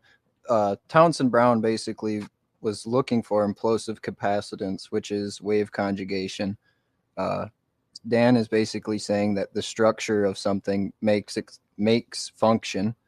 And from how I understand gravity, it's acceleration towards Planck center, and it's structure dependent. So we're stuck in the Schumann of Earth. But that's orgone? He said this is orgone energy. That's what Wilhelm Reich called it, yeah. But with their hands up, I imagine you'd like to speak to Dan, so we'll wait till he's back around, I presume. I'm just back. I'm here. Go ahead. Yes, can you hear me? Please, yes, Jane. My question can wait to the end, but what it is I wanted to hear about Dan's devices, the things you've created and what they're called, and a brief description of what they do. So, I mean, it can wait till the end because I know everyone has more technical questions. Well, let me just do 2 minutes. The core devices were Therify.net, which is now Firay.com, which took phase conjugation in optical conjugation in plasma, added phonon low frequency interferometry, perfect phase conjugate, low frequency phonon phase conjugate pump wave, and we achieved relatively high voltages, and we achieved pain reduction, inflammation reduction, no medical claims, only experimental, but it was very famous and very successful worldwide. Now, 2 to 4 times more powerful dramatically by adding a magnetic coil with the highest flux dense Schumann cascade in history, all in phase with the plasma and the phonon. Firay.com. Incredibly blissful phonon trigger, reduce inflammation, reduce pain, meditation trigger, lucid dreaming trigger, kundalini trigger, remote viewing triggers. These are used for remote healing regularly. You can read all the stories on the websites. Now, there's some related, less expensive. So the Firay is 1/4 the cost of the original Therify now, too. It's amazing. And now we have low-cost device. PiezoFire.com takes all of that into simple, very low-cost piezo and Tesla coil technologies. And that gets pain reduction and inflammation reduction, all kinds of, you read stories, PiezoFire.com. And then we have PlasmaFire.com, which is in between those in cost and battery powered, and you can use it in nature, and it's amazing plasma. So basically, you phase conjugate phonons and phase conjugate optics in plasma and focus them, conjugate centripetally, broad spectrally, correctly, you get massive centripetal and negentropic result. Hey, that sounds great. But while I'm carrying on, I just want to give you a thing about gravity. Way to think about it. The G ray of gravita, a G ray is a name for a wave that can move from the line to the circle efficiently. And that's what makes life. It's a G ray of Vita. It's the implosion, centripetal. And that's where we get our word Elohim from, too. The make the L, or the phase shift, is precisely how your aura goes from transverse to longitudinal, which we explained is the physics of soul.com, and how you obviously enter stargates and portals and lucid dreaming and successful death. So Elohim, to make the L and to make the G ray, has the same meaning. Excellent. I do have a follow-up question based on this gravity discussion. I have something I'd like to read for your comment to see if it jives with your model or what you make of it. If that would be fine with you. Sure, go ahead. Yes. Okay. So the idea here is, let me just preface by saying that you've mentioned that gravity is a difference of pressure in the vacuum, if that's right so far. Voltage is a name for difference of pressure, so everything in the universe is a difference of pressure. Yes, I didn't mean to oversimplify, but so here's the quote. The implosion of pressure that makes a directional longitudinal, that's yes. That's so here's the quote that I'd like to read. Gravitation can be understood as a dielectric gradient force in a polarizable vacuum. This arises due to local variations in Fresnel zones, which affect electromagnetic flux density and the vacuum's refractive index, denoted as KPV. The gravitational force, F little g, is proportional to the gradient of KPV squared, meaning that mass interacts with changes in the refractive index in a way that resembles gravity. One more paragraph. When electromagnetic waves from coupled oscillators interfere, they create moire patterns and Fresnel zones. This interference alters the local EM wave fronts, producing a Fresnel zone effect between oscillating mass sources. As a result, the local flux density increases, leading to a stronger gradient in electric permittivity, which in turn influences gravitational behavior. Well, Fresnel zone essentially only means interferometry. It means a wave interferometry pattern, whether optical or electric.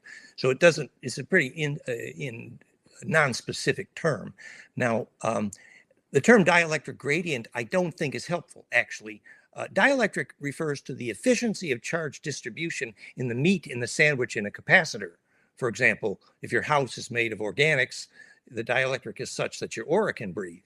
But a dielectric gradient is a pretty poor description of what's causing gravity. What's causing gravity is the implosion in the interferometry, which is specifically when the interferometry conjugate implodes due to fractal implosive compression, and that creates centripetal force. Literally, it creates suction out the center of the squirt gun, which is specifically what stumped Einstein, because he knew non-destructive charge compression meant the charge has to go somewhere after it goes through center, and could not figure that out. Now we know exactly where it goes.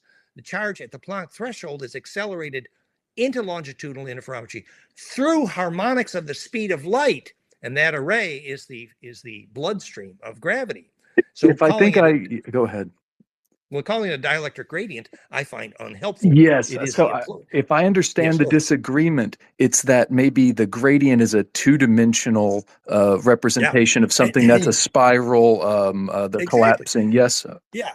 And there's no way to describe this phenomenon two-dimensionally, because the vortex has to be three-dimensional, actually, which is why Heaviside castrated Maxwell's equations quaternion when he took out the spin. There was nothing but shit left. Bearden got that right.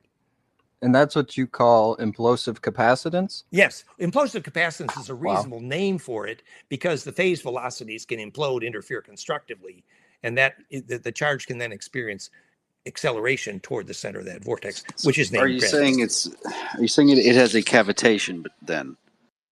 The cavitation is not a bad word for it, because when it hits the Planck threshold, the suction experienced is because it's spit out through harmonics faster than the speed of light, but the inertia is not lost. So Einstein was right in that sense. It had to be non-destructive compression. What he didn't know is only fractal Goldwyn ratio could enable that, which is how and why fractality causes gravity.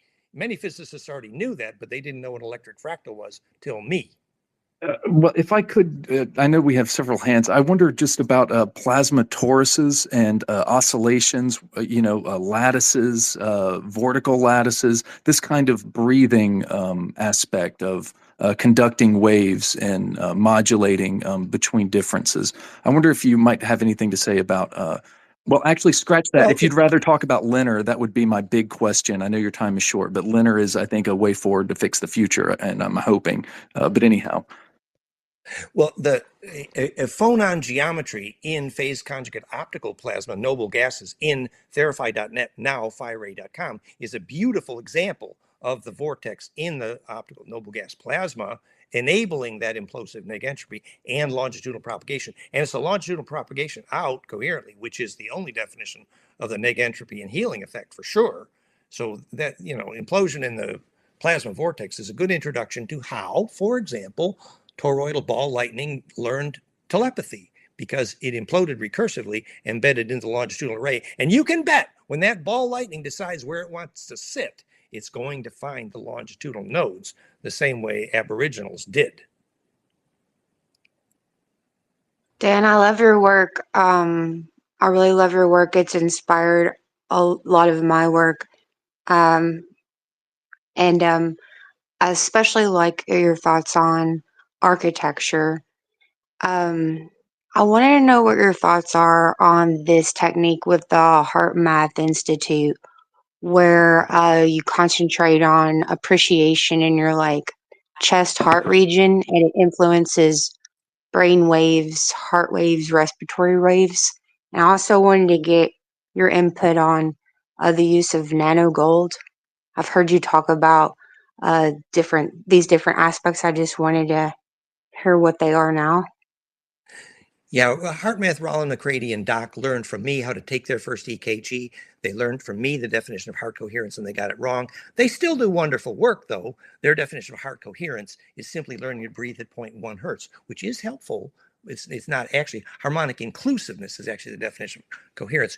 We define the history of heart coherence. I'm credited in the medical literature of inventing the word heart coherence because I discovered how to measure its second order power spectrum. It's all at realheartcoherence.com. Point is, though, still, the Heart Math Institute work, simplistic, still quite useful, and learning to breathe the 10-second breath, which they call coherence, is useful. It's a good beginning because that's a phase conjugate multiple 0.1, actually. It's a Planck number. So and it is defined by the control of breath. And the breath, actually, when you're breathing 0.1 hertz, the next step would learn to breathe the cascade, which leads to Schumann, which is the brainwave harmonics, which would be golden ratio, obviously. So there's a lot of next steps that they didn't get to. Rollin and Doc, I was a little pissed at them at the time because I invented heart coherence and taught them all about starting and doing their first EKG spectrum analysis. And they finally managed to forget to mention my name, but that's okay. I wish them well from a distance. But then your other question about monatomic gold. We knew Barry Carter and David Hudson very well. David Hudson was unaware that his chemically derived gold monoatomics were quite dangerous for burning holes in the aura, actually. Naturally derived monoatomics are much safer. What do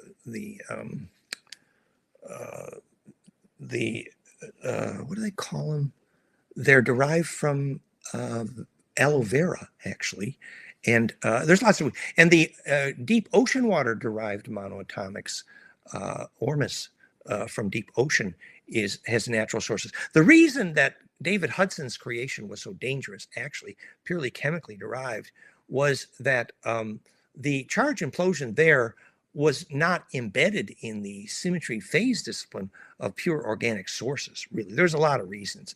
And he didn't even realize that, if you consumed too much synthetic Ormus, it was actually fractionating to attention span, which relates to the physics of pure intention, which is what a shareable wave is. So there's a whole psychological science to Ormus, which David Hudson really didn't understand. But, he was a pioneer. Now, we have friends. It's Chaz in Sedona, priestesalchemy.com, who was the Ormus maker for Pat Flanagan after I introduced them, who was much more understanding of the subtle psychology thereof. And there are a lot of related products, including the ash derived from Agnihotra, which is a form of Ormus, actually. Very healing, very natural.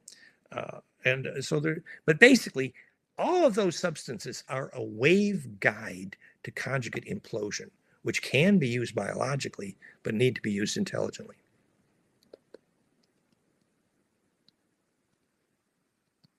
Thanks so much. Thanks so much. I really enjoy all your material, and thanks for giving so freely a lot of information for us to, look at and absorb. I really appreciate all your work.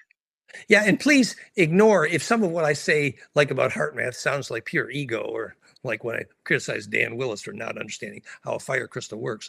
My passion or excuse here is that it's not about saying that I invented something. That's actually boring. No, it's about saying they miss the pure principle, and therefore the teaching is not empowering. That's why I'm complaining about certain people. And I think it's great, Dan. I think the way that you articulate that, I can certainly feel that it's not coming from a place of spite. It's articulating the principles, articulating the concept, tracing the pathway. I hope so. My lady friend is very good critic here, and she'll tell me if there's too much ego. Awesome. And Queen, thank you very much for your question. I'm going to cycle you down because we do have other speakers and we have limited space on here. So please don't anybody feel offended if you move down from I'll go back to as listener. well. Thank you very much. This was awesome. Thank you. Nice to meet you, really.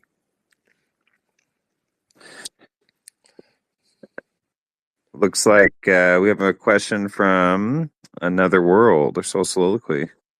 Go ahead. Hi, Dan. And you can cycle me down, Aaron, after I'm done asking this. My question is that you had mentioned Kepler and his Mysterium Cosmographicum nesting of platonic solids. And in the context of the solar system, in terms of like thinking about it in terms of mirror symmetry and recursive nesting, like I had found it odd that in the 1500s you had a lot of development of things like not in terms of the origination, but the popularization of things like polyphony, and even with Prometheus, there's polygraphia. And so it had me wondering if you had considered Kepler's nestings of platonic solids in terms of the idea that you have the astronomical, like heliocentric sort of nesting, but you also could have a sort of person-centric nesting, so that you'd have this sort of especially if you think of it in terms of the development of astronomy physically, but then the development of our cultural modeling or cartography of, from our perspective, so that you have a sort of kind of recapitulation almost, but in our own mapping of that. And and if you did that right, that if that would sort of provide a kind of mirror symmetry of the of those, so in a way it's kind of like a dual perspective, or like a double loop of the platonic solids.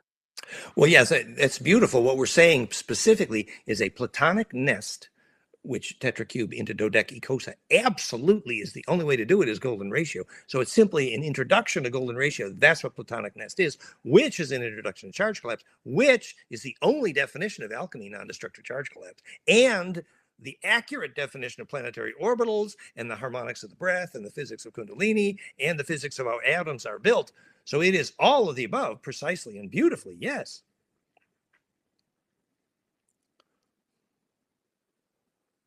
Awesome. It was a fantastic question. Let's see, Rose and then Jared. Howdy, Daniel. It's an honor to be up here. I love your energy, and I guess my only question was with the heart and earth coherence. Are you familiar with Frank Chester's work and his study of like sacred geometry? And he dubbed also the chestahedron as his like Yes. kind of own thing. Yeah, I was wondering if you could kind of like talk about your thoughts on that. The chestahedron was a creative variation on dodecacosa versus the stellated tetra, which is cubocta, I believe. And it's a beautiful, I'm not sure we actually got an electrical meaning for that metaphor, actually. And I'm not an expert on his work. Well, his thing is basically that if you take the chestahedron and you spin it on the same axle that the heart sits in our chest, it creates a bell shape in like the fifth dimension or the fourth, right? And then he like relates it back to ancient Egypt, where there's like depictions of bells and things like that. And so like he takes it and breaks it down so that you can really understand how our earth and our heart and our chest is really like energetically the same as the earth in the universe, right?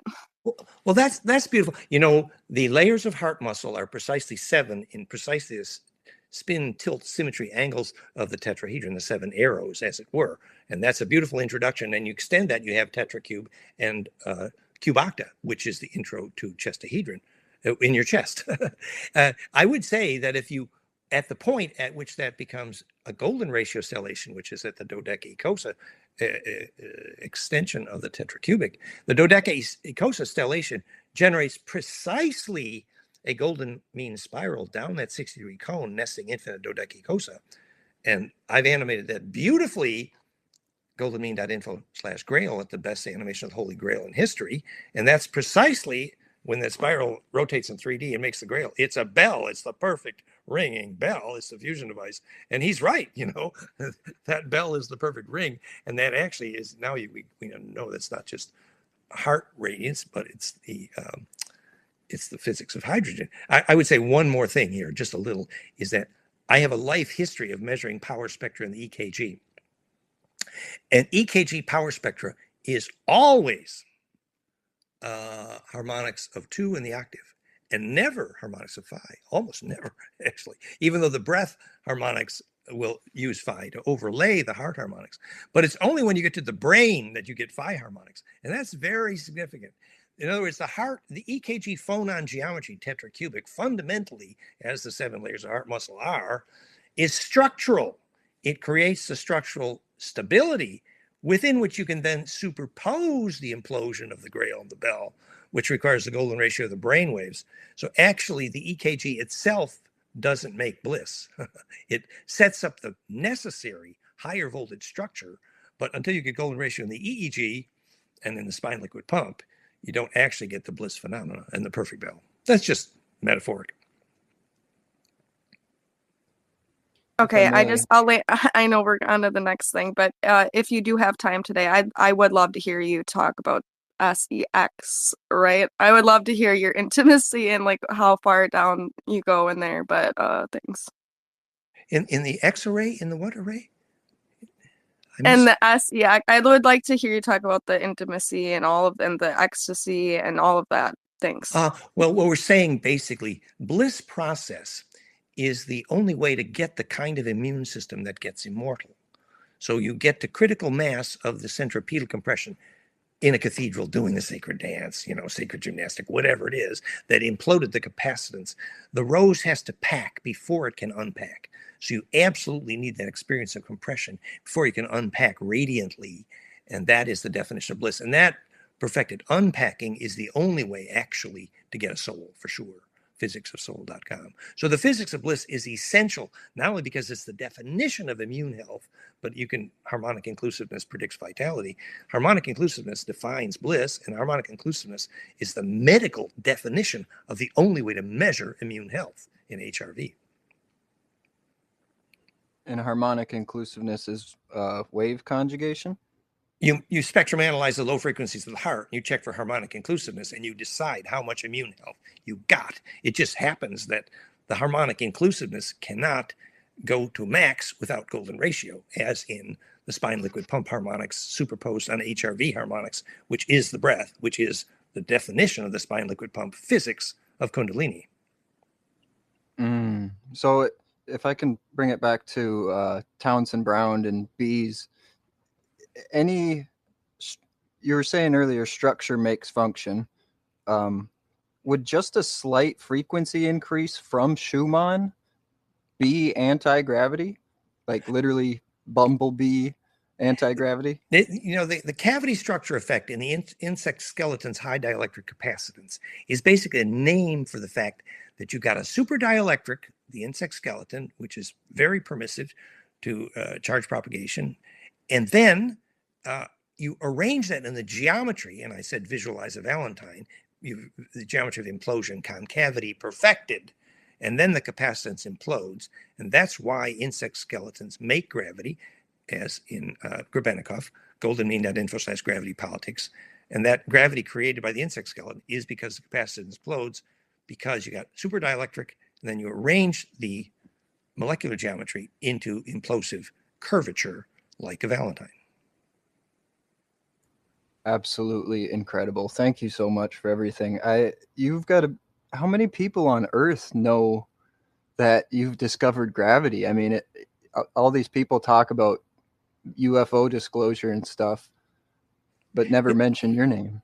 It started by learning how a mercury vortex makes gravity. They had to put enough iron powder in the red mercury to make it flux permissive, and then the angle of that vortex had to implode out the longitudinal directionally, and that can be done. We've done it with water. Capacitive water is in the repulse, so the water highly piezo can do it, but not as efficiently. Even the mercury vortex is not an efficient way to make gravity, but it's a good introduction to physics.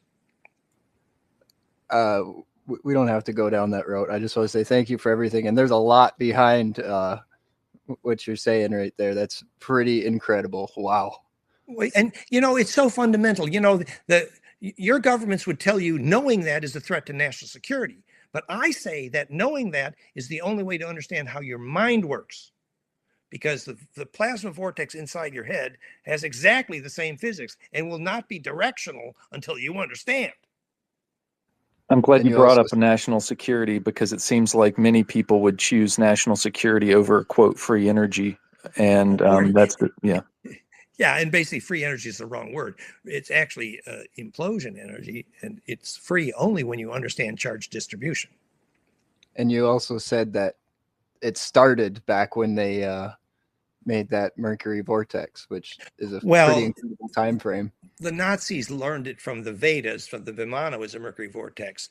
And then also the other aspect, you got a trace amount of iron powder making the mercury red for flux permissive, but then a trace level of radioactivity made it quasi superconductive, like the Paul Brown nuclear battery. And the combination was their first powerful gravity ships, and they put them in submarines, and they took over a big chunk of the solar system. They got ejected by the Galactic Federation, but they've retreated to Aldebaran, and they're still powerful. That's absolutely incredible. I mean, living here in America, even recycling is fake. So to hear that is just absolutely mind blowing. It's simple physics, man. Yeah. Oh, and Dan, I heard you were familiar with Flanagan's work, and I'm curious. We're obviously listening to you after decades of research, but and obviously you've had some, unique experiences. I wondered if you wanted to get into how those experiences came about, and had you had access to Flanagan's early neurophone for accelerated learning? Anything you can touch on there?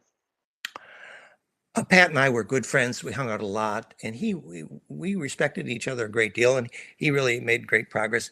Actually, the microhydrin had some of the implosive capacitance of monoatomics, which also had the potential for shortened attention span as well, if not used in the right context. I mean, when he put, like cubic yards of microhydrin into the spa. uh, but actually, Chaz worked with Pat for many years. It's great. But the neurophone, I knew a little about. Actually, I was more involved with Andrew Puharich, which is how the Star Trek series started, when he was using. With the Council of Nine. Yes, what happened was Puharich was experimenting with the analog to the neurophone, which was his piezo device to trigger the ear bones. He was trying to get deaf people Yeah, to the hear, and he sacuole. succeeded. Yeah, he's had great success. But what he didn't realize, he had tripped over the physics of clairaudience, which was the piezo conjugation he generated in the bone structure. And the physics of clairaudience was why Enki, at that time called Atum or Tom, started to talk to him. And that's how Star Trek was invented, actually. And I did know him quite well. So it was So actually. wait, hold on. Just to recap, you're telling me that the early research, and I'm very familiar with Puharich's work, is quintessential, and his connection with Grinberg and Ballet. I mean, it's all so deep, right? Like this is almost the formative years of psychotronic Yeah. intelligentsia, if you really think about it.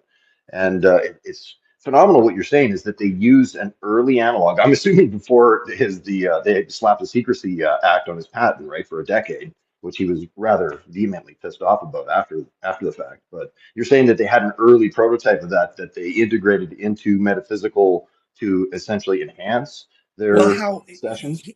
his life at that time as a medical doctor was building these devices to let deaf people hear, and he was using what he didn't understand phase conjugation, I don't think, So bone but effectively induction, or it was a phase conjugate trigger of the ear inner of the I guess you could say outer ear bones that produced a form of clairaudience.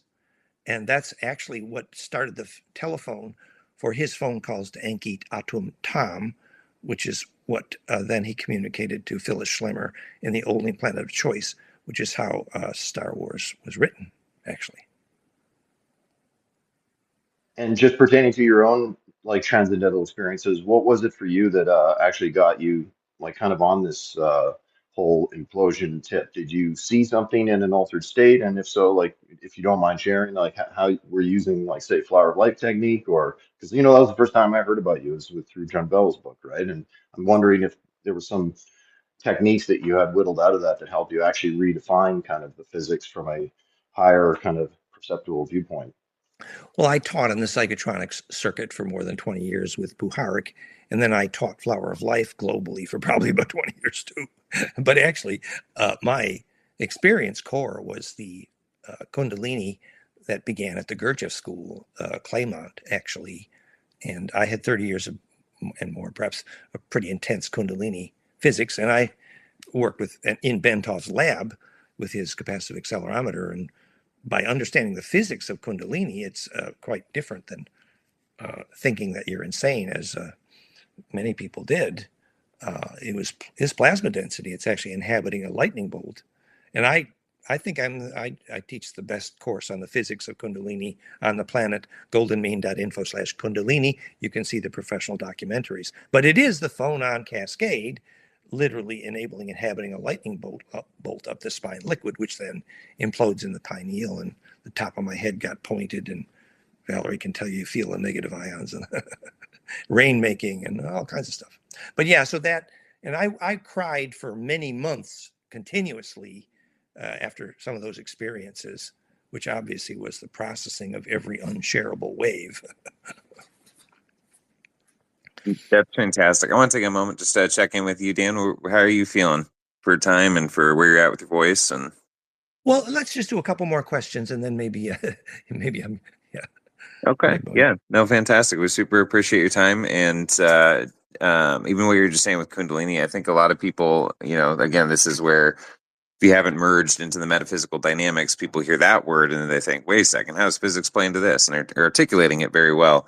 But go ahead. What Bentoff did, and I was with him when he built the world's most sensitive capacitive accelerometer, he measured the phase lock of the spine liquid pump with the phonon geometry in the brain liquids, which implode at the pineal and propagate into a coherence phenomenon in the ventricle liquid horns, called getting horny, by the way.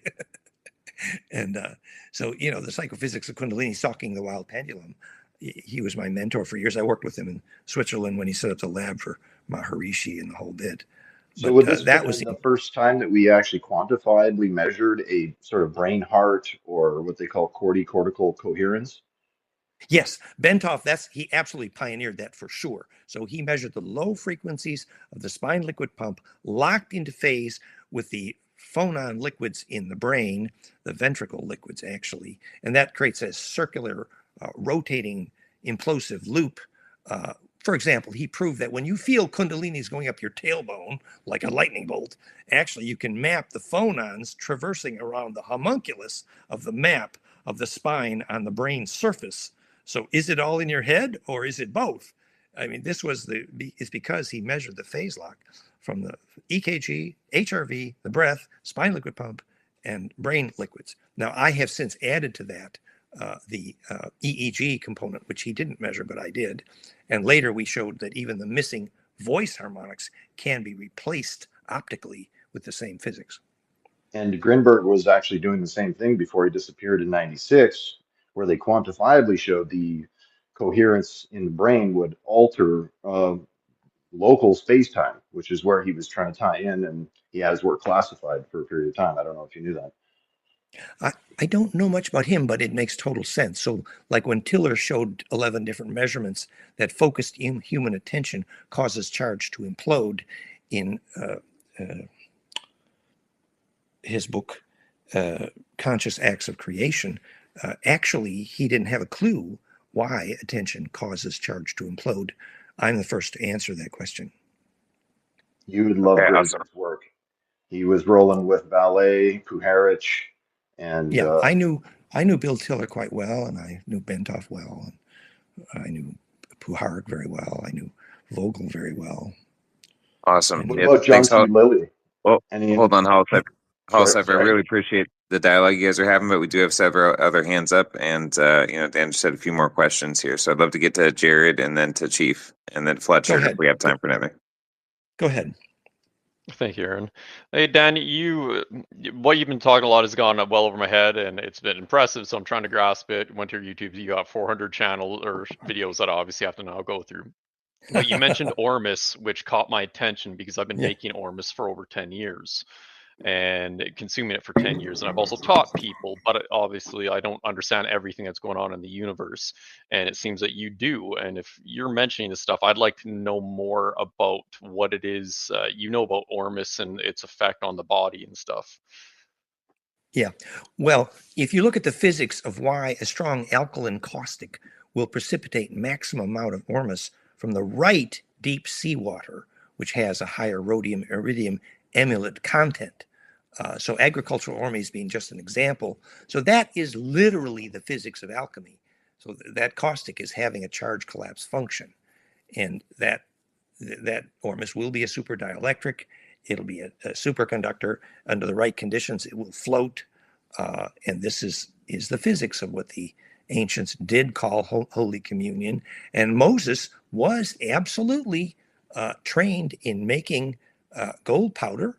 That was his primary occupation, and the primary way the Essenes made money around the world, actually, was making the white powder gold and the Holy Communion. And that's originally why what's his name, didn't qualify to be immortal because they wouldn't give him, the Dracos wouldn't give him the white powder gold. You know, your eyes are turning blue and you live forever. Well, the physics is that the seed of implosion in the blood, if it's in the right context, but Thoth himself taught very well that excess consumption of the gold powder without the psychological exercise would result in shortened attention span. And I think that's something Pat Flanagan did not understand. So, like, when I was doing my studies on Ormus, the guy who was leading the charge there took pig brain, they dried it, burnt it to ash, then they studied it, and they found it was iridium a minute. And that was fascinating to me because it's a noble metal and it's going to be conductive. And then the idea of you can take salt water, grow algae in the salt water, the plankton eat the algae, the krill eats the plankton, and then the blue whale eats the krill, means you can build an entire blue whale just from salt water with adding carbon and nitrogen into that mix.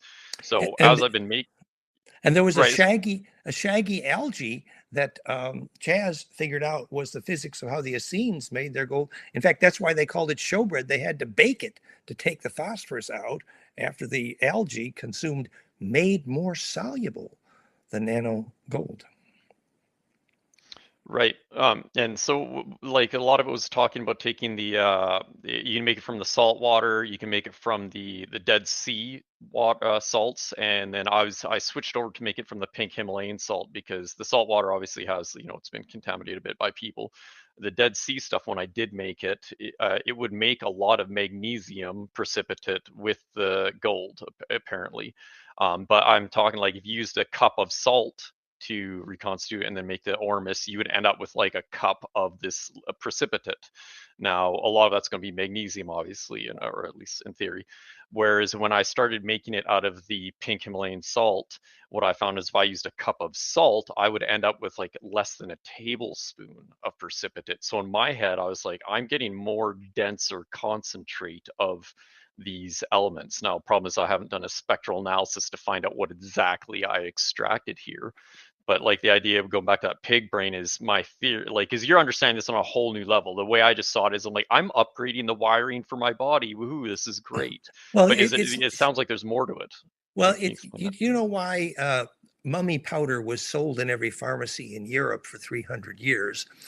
It's because of the Ormus gold powder content, but it's not because the Egyptians were eating the gold powder. No, it's because the implosive capacitance of the natron in mummification was alchemizing. And that's a metaphor for how you immortalize your body in general, actually. It really is the physics of alchemy. Alchemizing the body, chem, just from the place of the blackness, means access to the black hole. Well, obviously, access to the black hole is pure implosion. So alchemizing your body means imploding the aura to the point where it's longitudinally distributing in the array. You know, David Hudson didn't find out he had anything but silicon when he first did the atomic spectrum analysis from the burn. They had to find special people with a different burn rate to even find that it wasn't just silicon. That's alchemy. So when I'm with this pink salt or whatever, it's going to be more diverse in its elements that I've extracted, or even just going to any of the other extracts from the other salts. Like, what is it actually doing? It's what's meant by rhodium iridium emulet, which means how do you assemble the perfect stack of implosion at the atomic level? Obviously, the pink salt is not nearly as complete as if you get the right deep seawater. And what did the deep seawater experience? Not only the trace mineral content, but compression. Very interesting. Okay. Awesome. Yeah, thanks, Jared. Chief?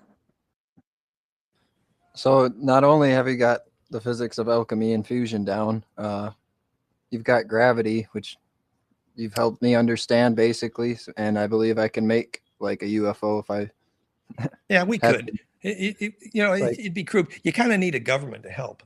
But if I may say, alchemy is only a name for non-destructive implosive isotope transitions.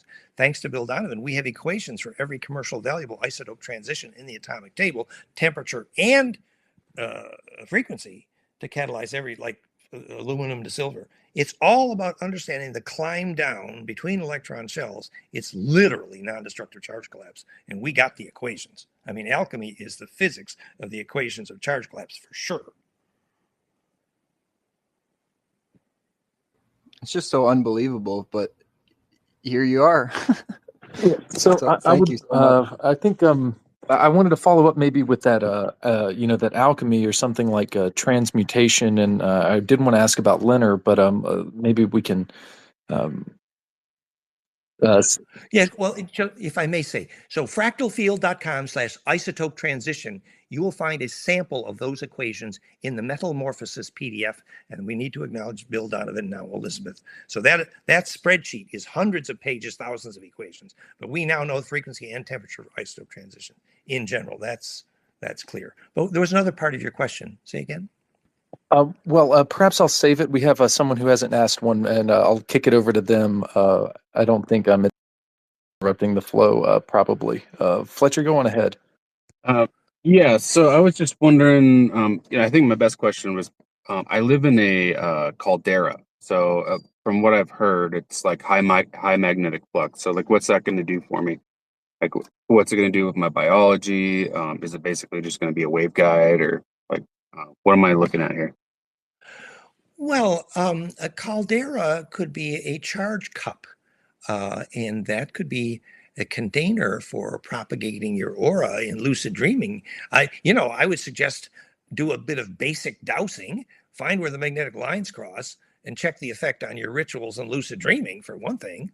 But the perfect cup, the Grail cup, that's the introduction to embedding in the fractal. That can be cool. The other thing, like in neighborhoods here, there's high iron content in the soil, which is very energizing for the blood. So the iron content is a major variable. Or if you have high piezo in that area, some basic geobiology, and then find your Hartman-Curry Pay-Ray lines. We actually know the frequencies of each of those and why the Pay-Ray line, for example, is most affected by gold. Example, that's how you save a beehive. I mean, geobiology is an advanced. goldenmean.info/geobiology, some intro. Thank you. That's great. So if we restored the pyramids, we would get dinosaurs as well? Dinosaur, Dean Asa Uru is the name for the fact that Asa Uru, Uru means Draco, but it actually means portal or gate. Asa means queen of, as in Asa Uru, Jerusalem, the place of the El. So dinosaur was a specific name of a transition engineered by the arrival of the reptilians for a very specific reason. So dinosaurs were Draco food for a certain period. It wasn't exactly the most beautiful thing that ever happened to the planet.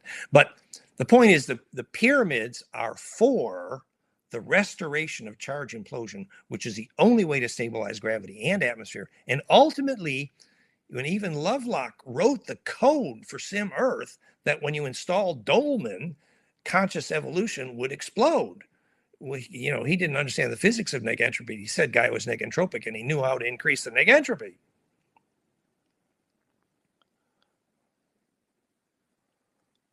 So speaking of perhaps increasing the negentropy, my question was about low energy nuclear reactions. I saw that you mentioned LENR, that's the question I missed. Well, I worked with Joe Cell for years, and then Roger invested so heavily in who's the Italian guy? Rossi, thank you. Which was a disaster. And then we started our own Rossi project. I could make a couple comments. One would be the key absolutely is phonon geometry. I can tell you that for sure. And the other key is capacitive implosion geometry. Absolutely. If you want a hydrogen atom to pop out of water, it's the same physics. You got a frequency signature and you got capacitive implosion, like Kansas glass of cold water burning beautifully. It was simply the right longitudinal through the right longitudinal RF antenna, and the RF frequency, golden ratio times Planck. So all of these subjects is specifically charge collapse. That's for sure. Yeah, certainly. So I guess my question is: you take it as operable. My position is that it's been discovered and utilized and implemented, and some people have it, and it's useful to not share it at the moment. but that something like a sustained catalyzed fusion reaction would be a solution towards energy abundance, etc. There would be 100 possible symmetry examples, all the way from microwave for nuclear fusion to phonon for hydrogen fusion. It is about fusion reaction. It is about charge collapse, and it's there's tens of thousands of advanced humanoid cultures in this galactic sector alone. We're pretty primitive on this scale. Are rainbows like slightly transmutative? Well, thank you. That's one of my favorite questions. We just, we finally figured out why rainbows show up when Tibetan saints die.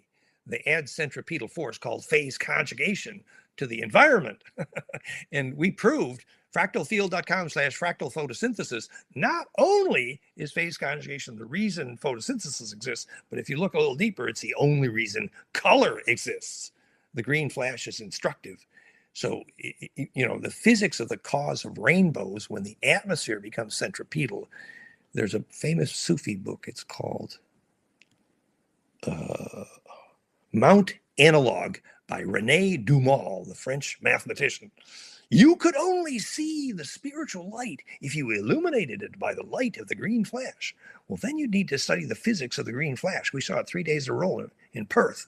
The atmosphere has to be perfectly fractal and conjugate at the moment of sunset on the perfect horizon. Then you get the green flash. So that adds a whole new meaning to the pot of gold at the end of the rainbow. Exactly. You Wow. got it. You got it. Pot of gold is literally the physics of pure intention, which is literally the shareable wave, which is why the Tibetan saints caused rainbows at death. That's awesome. I love that. And I'd love to wrap up a space, Dan, with what's meaningful to you right now. I mean, you've been doing this for decades, and you've been articulating so many things so well. And you did mention earlier about the ability of humans on this planet that were directly correlated with the outputs from the sun, the solar dynamics coming up. That's definitely a lot of people's awareness in the space, different solar potential cataclysms or reactions there. Like, where is your heart at with even just this conversation with humanity at large? Like, what are the things that move you the most today? Well, I'm having a certain amount of fun. Our new fireray.com, we turned the power down so it doesn't cause time distortion. And we now know the physics of the Project Looking Glass is in the same kind of plasma. So, we can have a lot of fun with these things. Once you know the physics of lucid dreaming, it ain't far to stargates and wormholes and portals. And, you might actually learn something. So, yeah, we might have a little fun here. But on a practical level, these devices are negentropic. So all kinds of people, we had piezo fire. We had 3 people in a row had removed hernia pain within minutes. This is localized pain is simply the opposite of implosive charge. You restore compression. So these principles are not only, enlightening, but they're commercial. And that's wonderful because as we grow this momentum now, we're going to turn this into the cosmic school. And that is cooking beautifully.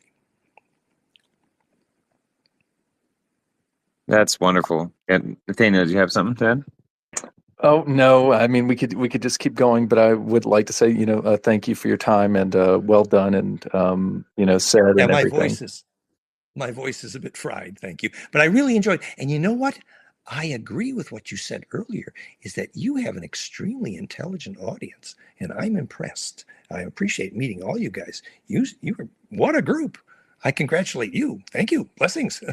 Oh, thank you very much, Dan. I mean, we hope to, if you enjoyed this the way you did and get a little feel for how spaces work, like I said, we'll work in post. I think we had some technical difficulties along the way on our end too, but we'll try to get something that we can maybe put together for a visual for your YouTube channel like you requested as well, with the slides you went through, and would love to have you for subsequent spaces. I mean, this is kind of the flow and these kind of conversations, and I think it creates, as Nathaniel likes to say, in the spaces, a great geometry within the space for novel emergent intuitive properties and conversation to come out. Thank you. It's been a blessing. Thank you. Nice to meet you. I'll come back anytime. I send blessings. Wonderful. Bye-bye. Thanks, Dan. Thank you. Oh.